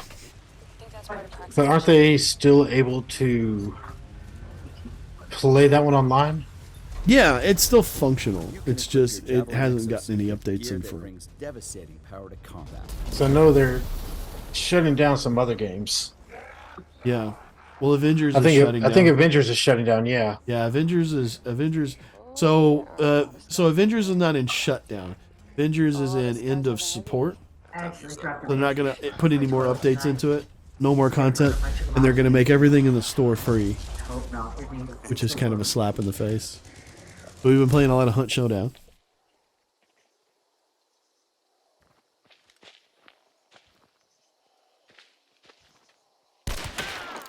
Good shit. Dude, Beautiful. my sound just absolutely radared the shit out of him. I kept pivoting around the tree based on sound. All right, which is great, and it's been a lot of fun, and you know, people should go check out the couple of rolling withs to see how it rolls, and not a reason to go into too much explanation on it, but there's been some interesting things that have happened. We've definitely run into the occasional cheater. Still one of the best games no one's playing. I wouldn't say no one's playing it. It's pretty. I mean, when you kick into the matchmaker, you find a match pretty quick. So it doesn't feel like no one's playing it. It does feel like it doesn't get enough attention, right? Nobody's talking about it. I had no time to think. But he's down. But enough people are playing it that the matchmaker gets you into a match right away. There are some cheaters. You do run into some cheaters, definitely. Some guys doing things where it's like, okay, yeah, no matter where I go, he obviously knows where I'm at. So wall hack or whatever. Doesn't happen much. It doesn't happen enough to ruin the experience. there was a curious game design decision in it where right over here, right around that corner. Hey, here's some good news. Try to draw Yep. fire. It's number 69 most played right now. You want a marksman right now? it's perfect. Yes. Stay right where you're at. Probably better than what I got. Well, that's the glory spot to be in. Yeah, so the one of the interesting design decisions in it is the way the matchmaker works. So the matchmaker says, I'm trying to get 12 players in this match. And that's the only rule. It doesn't say I'm trying to get X amount of teams. And it doesn't say I'll let in teams of 2 or teams of 3 or solos. It only says I'm trying to get 12 players in this match. So you do have solos in there with 3-man teams, 2-man teams. It makes for really interesting combat sometimes because it can really slow you down because you kill a guy and then you're waiting for his teammates to come pick him up, try to revive him. What team? It's a solo, and they never show up. But you're a team of 3. You're expecting everybody else to be a team of 3 and 4 teams. No, it's just 12 players, any combination of teams per match. Yeah, I definitely I need to jump in another match of that. It's been a while. Yeah, it's still really fun. What makes it really fun to me is really 2 things. Number 1, the gun combat works really good. The hitboxes are really good. If you aim right, you're gonna hit 9 times out of 10. You don't run into many technical problems with the actual gunplay. The gunplay is very solid. And one of the things that I really like about it is the PvE part of it is interesting. The AI enemies are difficult enough that you actually have to deal with them. They're not just there. You actually have to think about how you're going to approach some things as well as dealing with the players. It's not like the players are the only threat. The NPCs are enough of a threat to make them interesting. But you got to stay quiet, otherwise the players will hear you. Yeah, and you have to stay quiet or else you trigger the AI as well. The NPCs are sound aware, and sound is like a really important part of that game. I was more worried about hitting glass and metal. Exactly. Yeah, there's so many things that cause sound triggers in the game. I was more worried about the players hearing me than the enemies, because the enemies, I usually stuck to going melee. Right in front of you. Yeah. And that's fine, but there's bosses scattered everywhere where one melee attack is not enough a lot of times. Oh, yeah, wait. Have they added more than one boss per arena? Well, when I say bosses, so there's lots of heavies. Okay, I know in the NPCs, NPCs, right? So one of them, like we call him the eel boss, and it's basically like a big deal. And he's got these eels coming off of him like maggots, but they're also like on the ground. And then isn't there a type of witch? Yeah, the hive. Hive, thank you. So it's like a witch who's like had a beehive grow up out of her, and it's broken her head off sideways. And so the bees will spot you and attack you from a long ways away, so you can't melee her. You have to shoot her from range. And you have to not get close enough or make enough noise to trigger the bees. Or the bees are on you before you can deal with her. And the bees are like, they're impossible to deal with. You just have to run away. I remember. The eel boss, he's blind. Because he doesn't have a head. But the eels are his vision. So the eels that are out on the ground are a little bit harder to spot. And if one of them bites you, he knows where you're at no matter where you go. Breaking line of sight or getting far away from him doesn't help you. He still knows where you're at because you're poisoned by one of the eels that he's like one with the eels. Right here. There's what we call the tree boss, which is another heavy. We figured out he's easy because he's a tree. He's made of wood. So if you pick up one of the lamps, throw the lamp at him, it's a one shot. The fire from the lamp will burn him down. Really? Oh, that guy's just That's cool. called the armored. Yeah. You want my But yeah, rifle? so you have a lot of those heavies I'll try the bow. liberally sprinkled all through the map, and you can hear them enough to early enough to kind of slow you down and make you think about what you're doing, and then there's a strategy with how to deal with them. Oh, okay. I'm getting some visuals looking up what these enemies were to remember them. Yeah, Yeah, that guy sucked. it's really cool. The leech guy. Yeah, I don't remember the.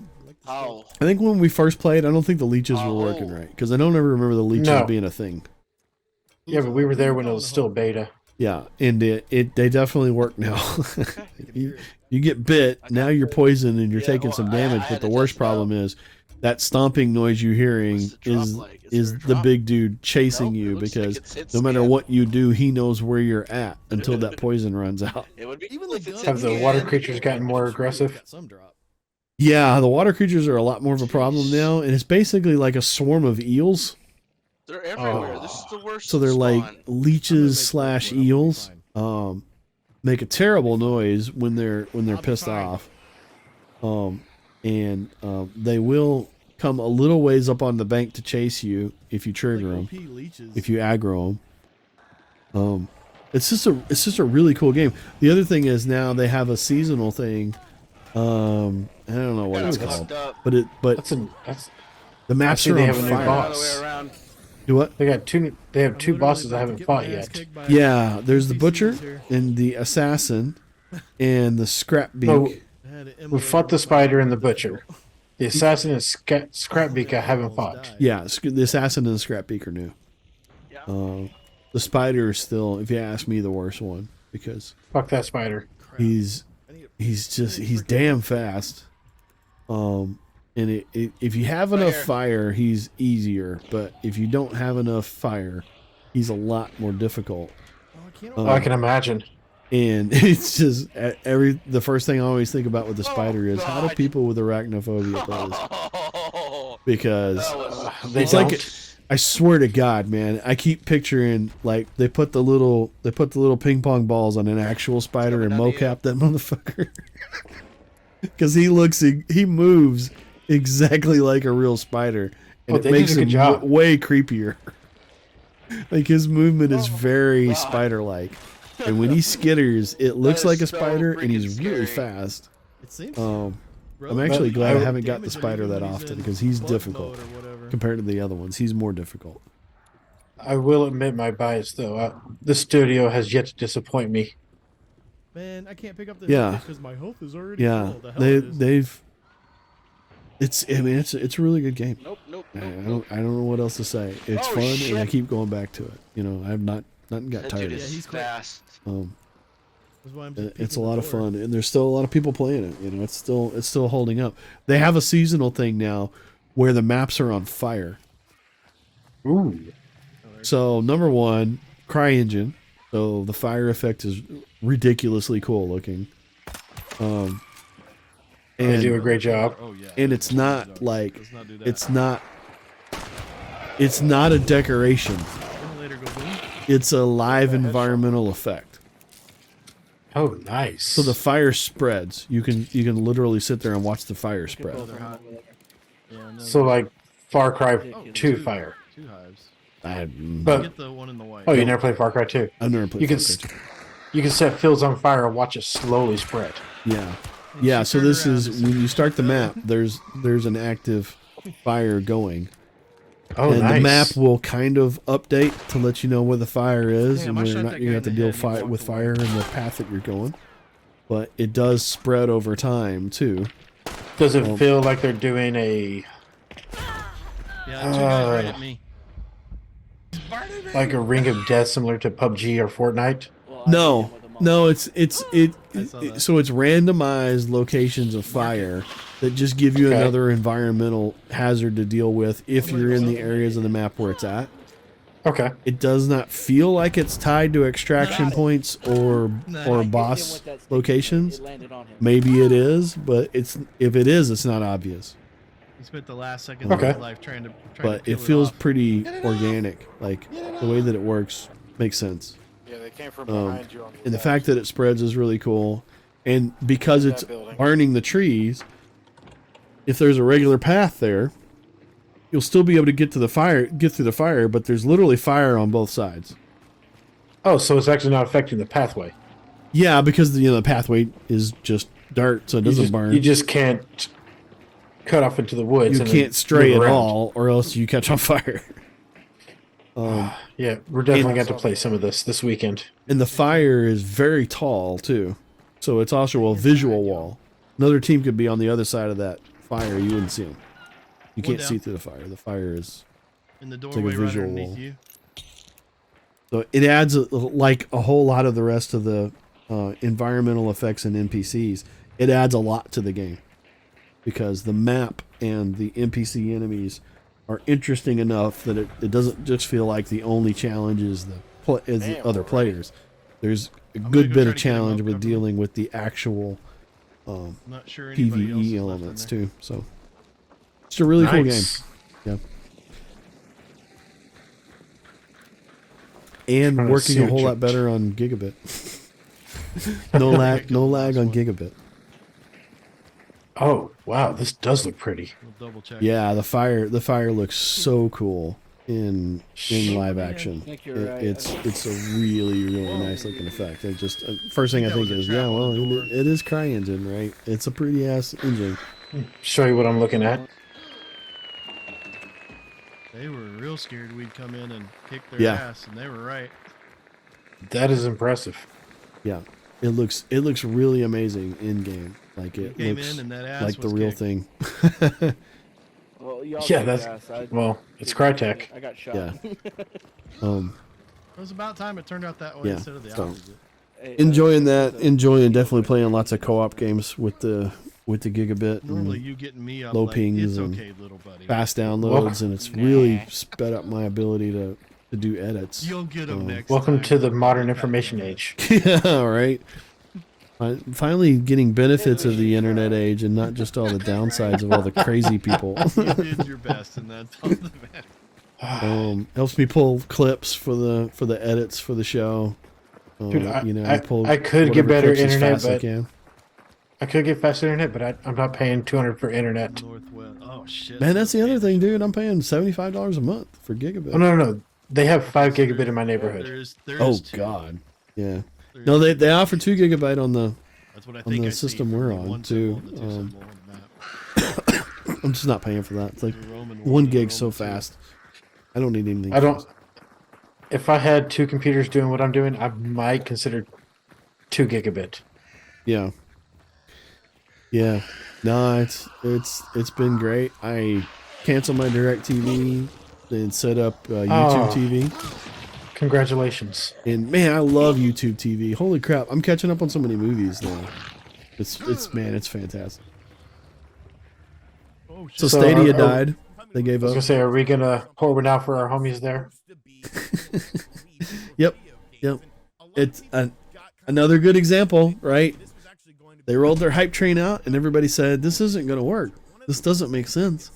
I'm not going to lock my money into your proprietary system where if you go down, I can't, it's like I don't own any of these titles anymore. And To be fair, I'm not going to they let did you charge refund me full everybody. price to rebuy something I already own. At least they did refund everybody. Did they? I will give them that credit. They gave people refunds on the games they bought when they shut down. Like all the games they ever bought? I think so. Wow. Okay, that's interesting. I'll have to go read up on that. Credit to Google on that. Unless I'm mistaken, I remember hearing that they actually refunded people that bought games there. Yeah. But Yeah. they're getting their asses kicked by someone who does it perfectly on your phone. Right. Give credit where credit's due. Microsoft's game streaming actually works. Yep.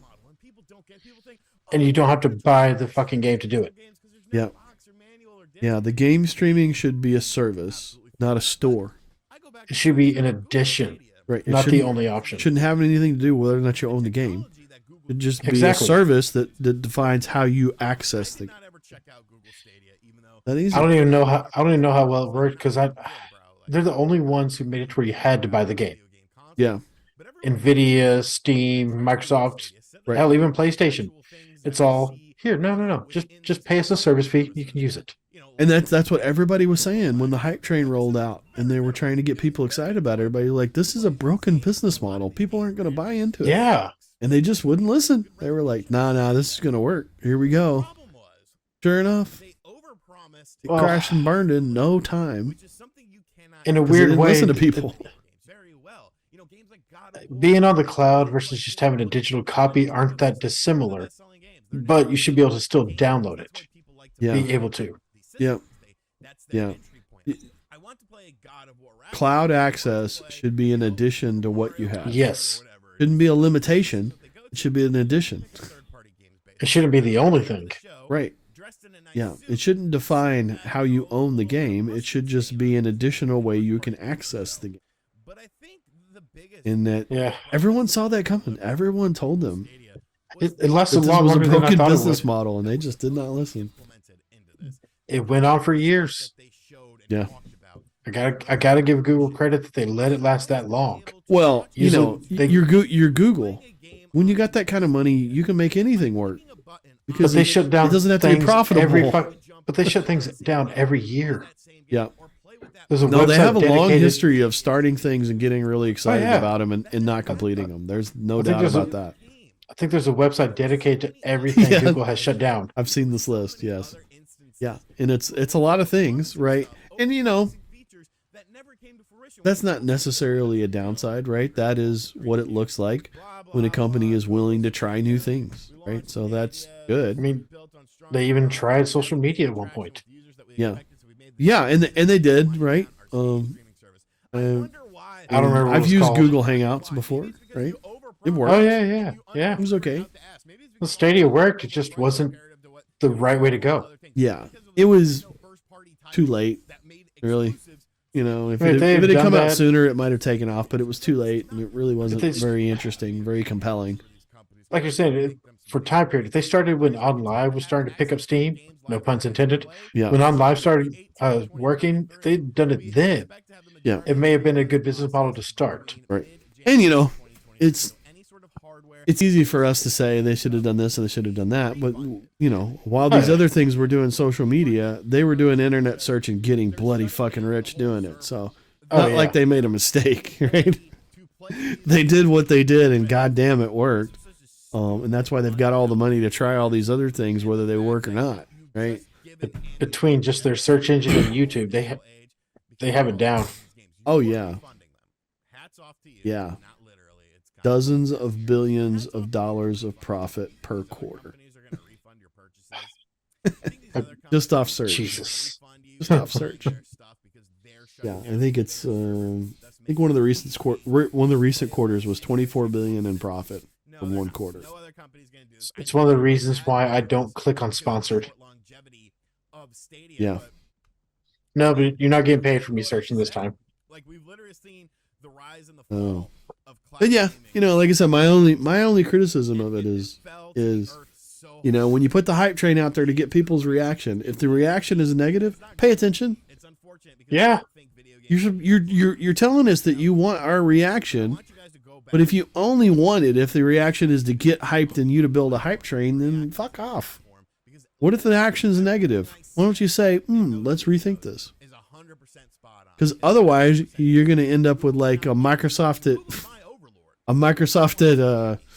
at CES, right? When a gamer buys a PS4 disc, they have the rights to use that copy of the game. They can trade in the game at retail, sell it to another person, lend it to a friend, or keep it forever.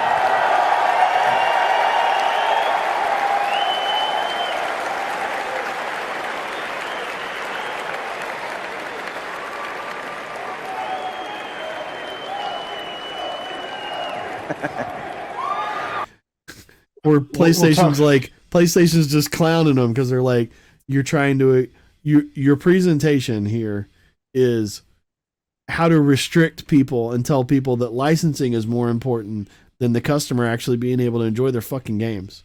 But PlayStation was going to do the same damn thing. Only better, like in every way. Like, literally, here's game sharing on PlayStation. This is how you share your games on PS4.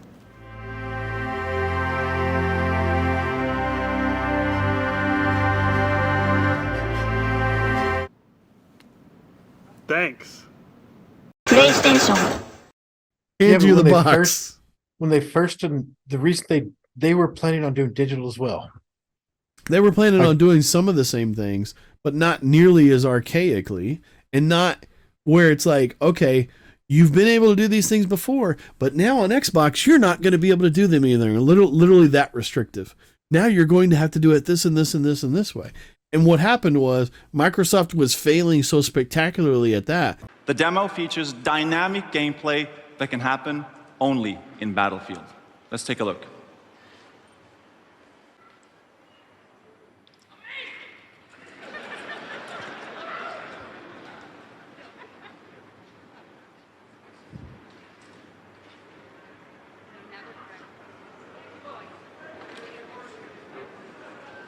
It will happen, I promise.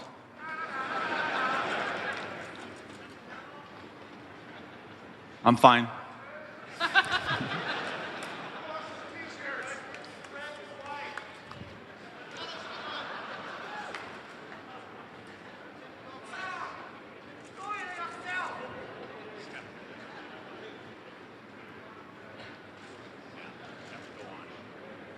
I guess you may see it later.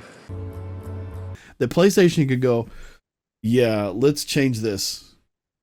Yeah. Let's do this different real quick because this is going to be the hugest PR win in the history of the console war. I'm very proud to announce that PlayStation 4 will be available at $399.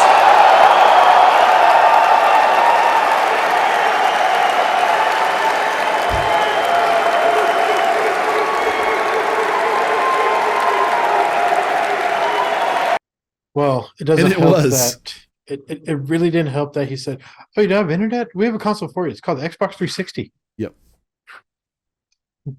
Yeah. But we wouldn't have the Xbox we have today if they did not fail so spectacularly. Yeah. Yeah, they learned their lesson the hard way. That could have destroyed some smaller companies. Yeah. I mean,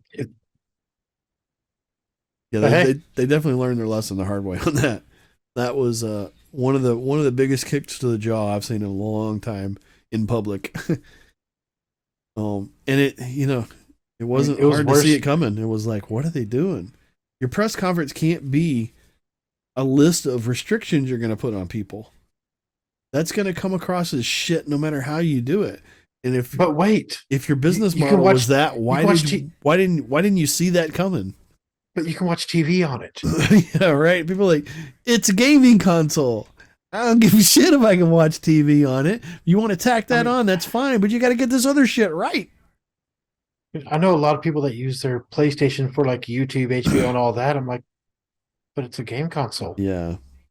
Yeah, just all these hoops you had to jump through to check in and check out licenses and shit. It was just like, oh my God, you sound exactly like an OS licensing company trying to do a console right now.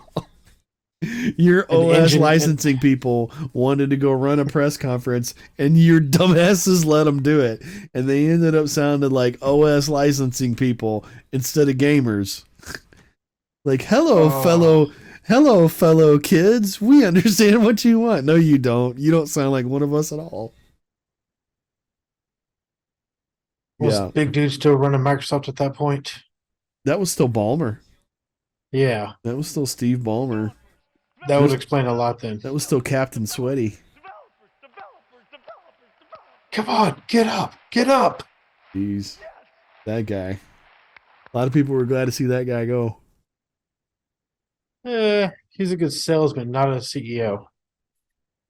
The only other thing I got is I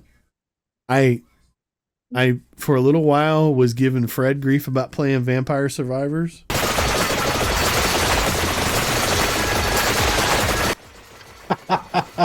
Because Are you playing it now? It was the same day that he gave me the 12900, the motherboard and all that. Merry Christmas. All right, awesome. Yeah. But literally, I walked in his room and I was like, dude, it sounds like a fucking casino in here. I was like, holy crap, look at this slot machine simulator that's supposed to be a vampire game. And I'm like, my God, all this thing does is go glink, glink, glink, glink, glink, glink, glink, glink, glink, glink all day.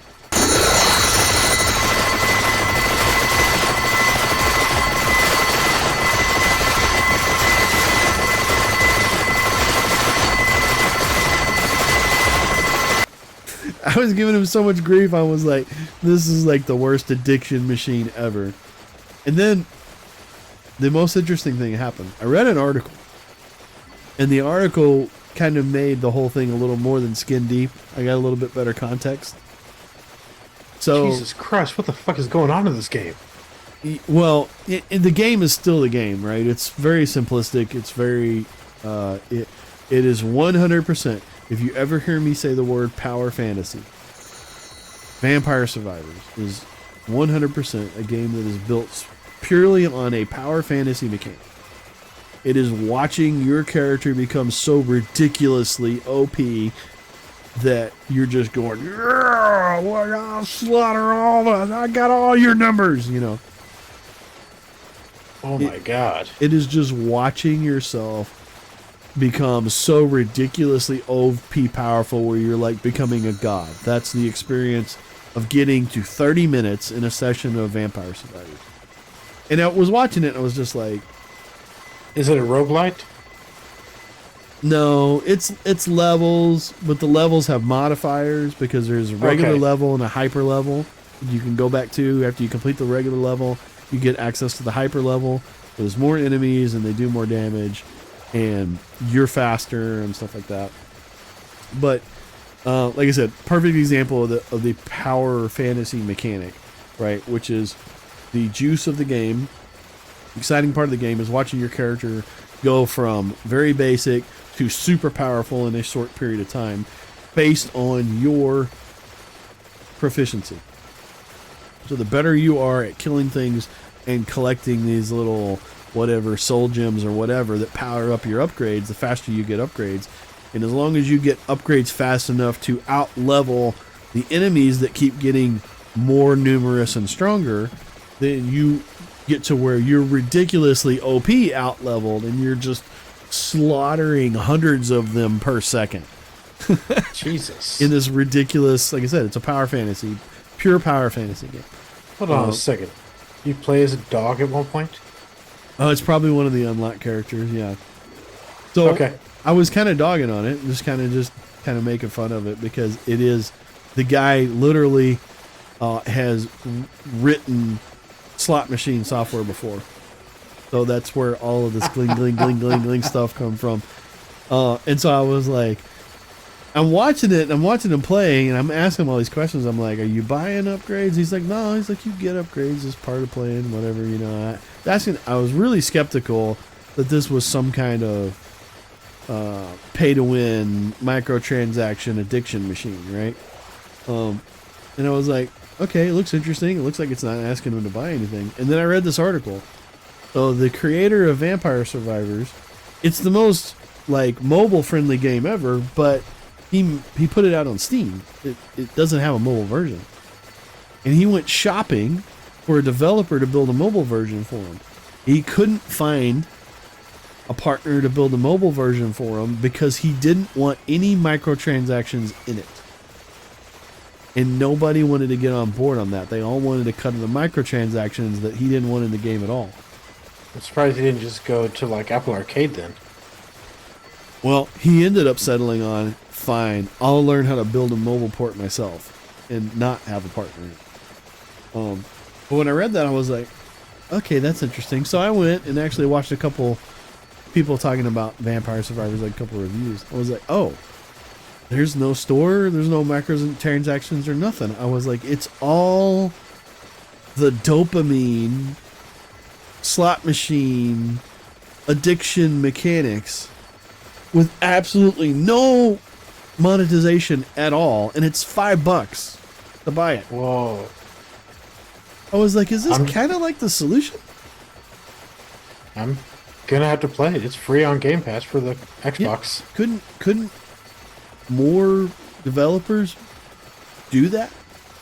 You're using all of the addiction tricks and all of the upgrade tricks and all of that, but It's just to make your game more addictive, fun, and there's no actual catch. Right? There's no microtransactions. There's no hooking people on making purchases for, one more round that's just a little bit more, new game plus than the last round. Installing now. Yeah.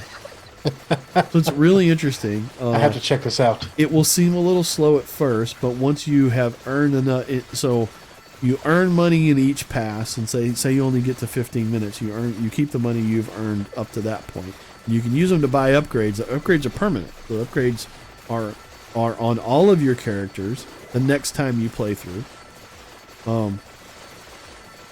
And so you will get the first few times you play, you will get a little further and a little further, a little further before you get to the point where you can actually make it to 30 minutes. So 30 minutes is the end of every round, right? And at 30 minutes, death basically comes out and kills you. The Grim Reaper comes out and kills you. Right? You can fight him, but you have no chance of beating him. He's just gonna immediately kill you. And that's it. And then you take all your money out, and you use it to buy more upgrades. It helps you get further and do more damage next time, or whatever. And you're going for higher score, and you're going to unlock the harder parts, the harder versions of each level, and to unlock new levels as you go, and to unlock new characters. And again, none of this has anything to do with money. It's all just in-game currency, and it is nice. It is skill based. The better you are at the game, the faster you upgrade, and the whole mechanic is, can you get upgrades fast enough in order to out-level the enemies that are coming in, that keep coming in bigger and bigger and bigger waves. And if you can, then you're going to spend the last 5 minutes of every game just laughing maniacally at how you're just slaughtering thousands of enemies per second. And you're just literally looking at it like, I know this is 2D, but how's my video card even keeping up? There's so much shit happening. There's so much gling, gling, gling happening on the screen for the last 5 to 10 minutes that it's just, I literally would burst out laughing because it was just so gratuitously over the top. Dude, this sounds like it speaks to my liking rogue games nature. Yeah, no, it's really, really cool, really fun. I guess there's some roguelike elements. You will get different bosses that will pop up in one playthrough than another one. So there's some randomization in it. Being able to keep dying, your ancestor, descendant, whatever, your reincarnation, just takes that, picks up and goes. Right, yeah. You keep the upgrades that the previous one has gotten, and you go and you try again. So it's definitely roguelike in that sense. I'm going to bring up another game like that another time, see if I have it still. Yeah, I'll tell you real quick. I was really enjoying watching the one that you posted today. Oh my god, that game is so much fun. Void Bastards. Gosh, man, the sense of humor in that game just cracked me up, man. I was laughing so hard at the first couple of parts of just like, oh my gosh, just the cynical sense of humor of him having to loot the derelict in order to get a printer, in order to print an ID so that he would be legal to do a job that he doesn't even want to do. He's basically a prisoner of the system. It's just like, I'm just laughing. It's like they create their guy out of goo, and then they're like, okay, here's what you're gonna go do, and he's sitting there like, what is happening right now? Hey, where am I? But yeah, that looked so much fun, man. Oh, you need an ID card. Oh, you lost that when you became a prisoner. Yeah, I went and looked. So it's on Xbox for $30. I wish listed it. I'm gonna wait for it to go on sale, but I'm definitely gonna have to play it at some time because it looks really fun.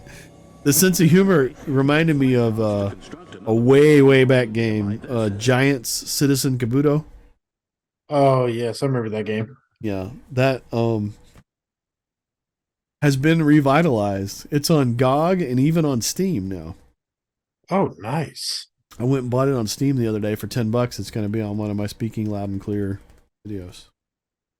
Because Fred, it was one of the ones on Fred's list whenever I was like, give me a list of old school classic games that I can't even remember that we used to play 20 years ago. Because I'm going to try to bring all these out and make captures of them. Oh, there's a long list of games. Yeah, we've been working on that combined to-do list. I reorganized it today by putting classics in one stack and new games in another stack. I noticed that I started moving stuff myself. Yeah, and it's we've got so much to do, brother. For all the work we've done already, we've got so much work ahead of us. It's not work. Yeah, no, I'm having a blast. I'm having a blast. Yeah, it feels a little bit like work, mostly because the other thing that I loop in there is the website, and I'm literally learning HTML to do the website, so that does feel a little bit like work. Well, this is also giving me a chance, like, do I really want to play this game? Let me find out if it's worth it. Yeah. That's a good thing about a Slack video. If you just do a speaking loud and clear, it's like, whatever, you can do 20 minutes of it or whatever and just cap it, and you don't have to have any commentary or whatever and post it, and it's quick and easy just to put it out there to expose somebody else to it. Hey, here's this old game you never heard of. And I'm trying to make a point now whenever I'm posting those to put in the comments the description of the game, how you can go play it, because that's kind of the point, right? Here's this cool old game. Interested in it? Here's how you can go play it. I've been using My Abandonware lately.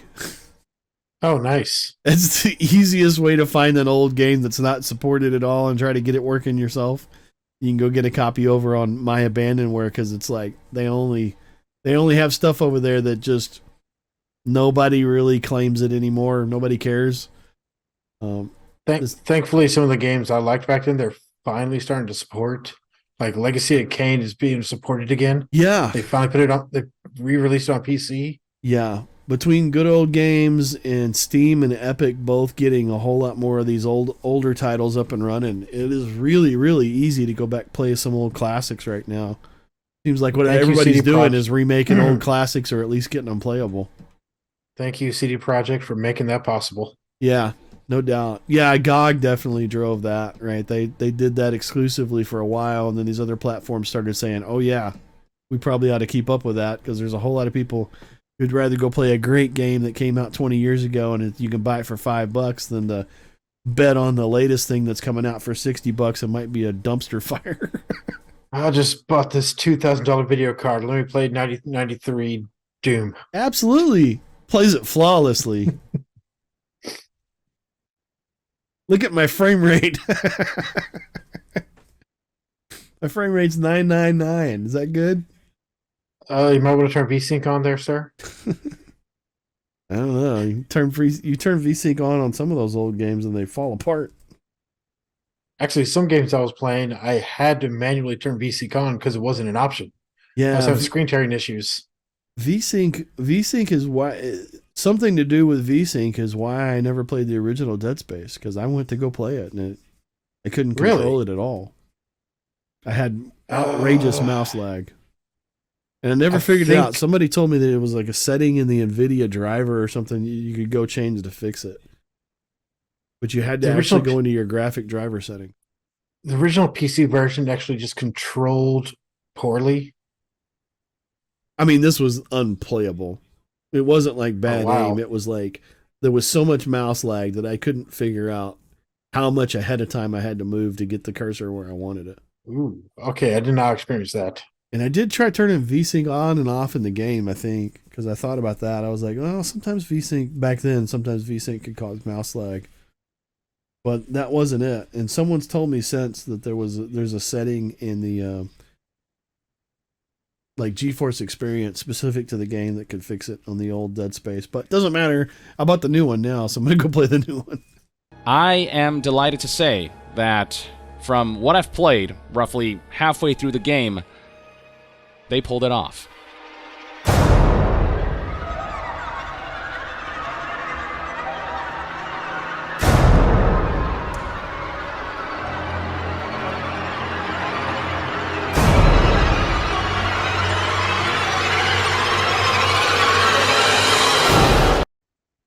Yeah, we'll have to talk about that more later. Yeah, I'm definitely going to post some videos on that.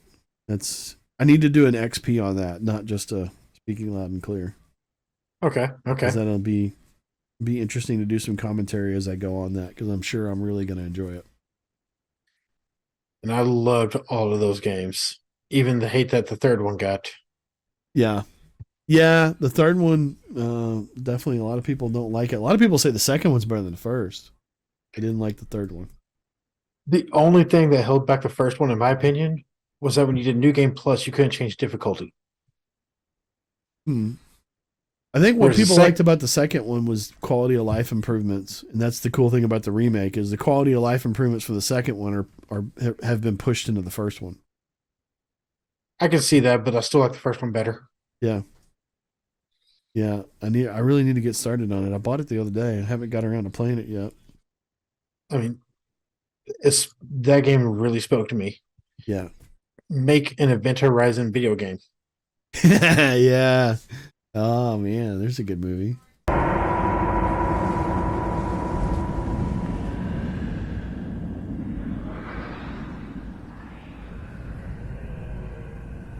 I'm telling you, it was his voice I heard. He was calling to me. A young bosun named Eddie Corrick. We served on the Goliath together. When the O2 tanks ruptured, 4 of us made it to the lifeboat, but Corrick was still on board the Goliath when the fire broke out. He was screaming for me to save him. What did you do? I did the only thing I could. I closed the lifeboat hatch and I left him behind. I swore I'd never lose another man. I've known you a long time. You never told me that. That's just it, DJ. I never told anybody. But this ship knew about it. It knows my fears. It knows my secrets. Gets inside your head and it shows you. I wasn't going to tell you this. I've been listening to the distress signal. And I think I made a mistake in the translation.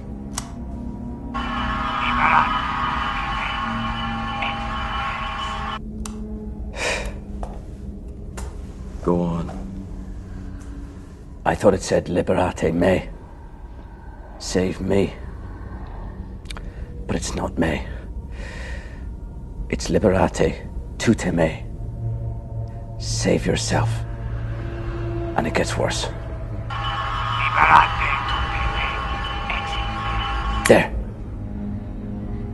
I think that says X in fairies. Save yourself from hell.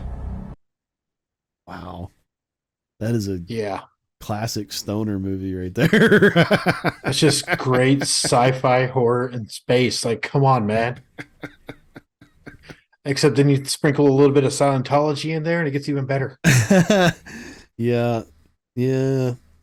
Most of my best memories of that movie were weed induced.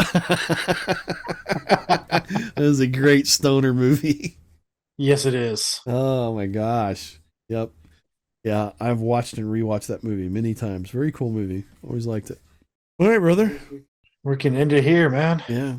Been fun as always.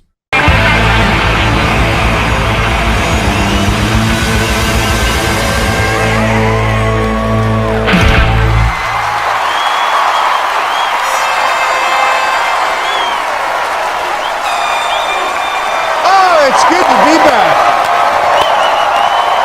You missed me. Please. It's not about me.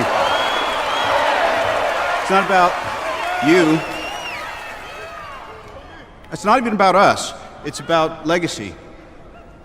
It's about what we choose to leave behind for future generations. It's not about us. Therefore, what I'm saying, if I'm saying anything, is welcome back.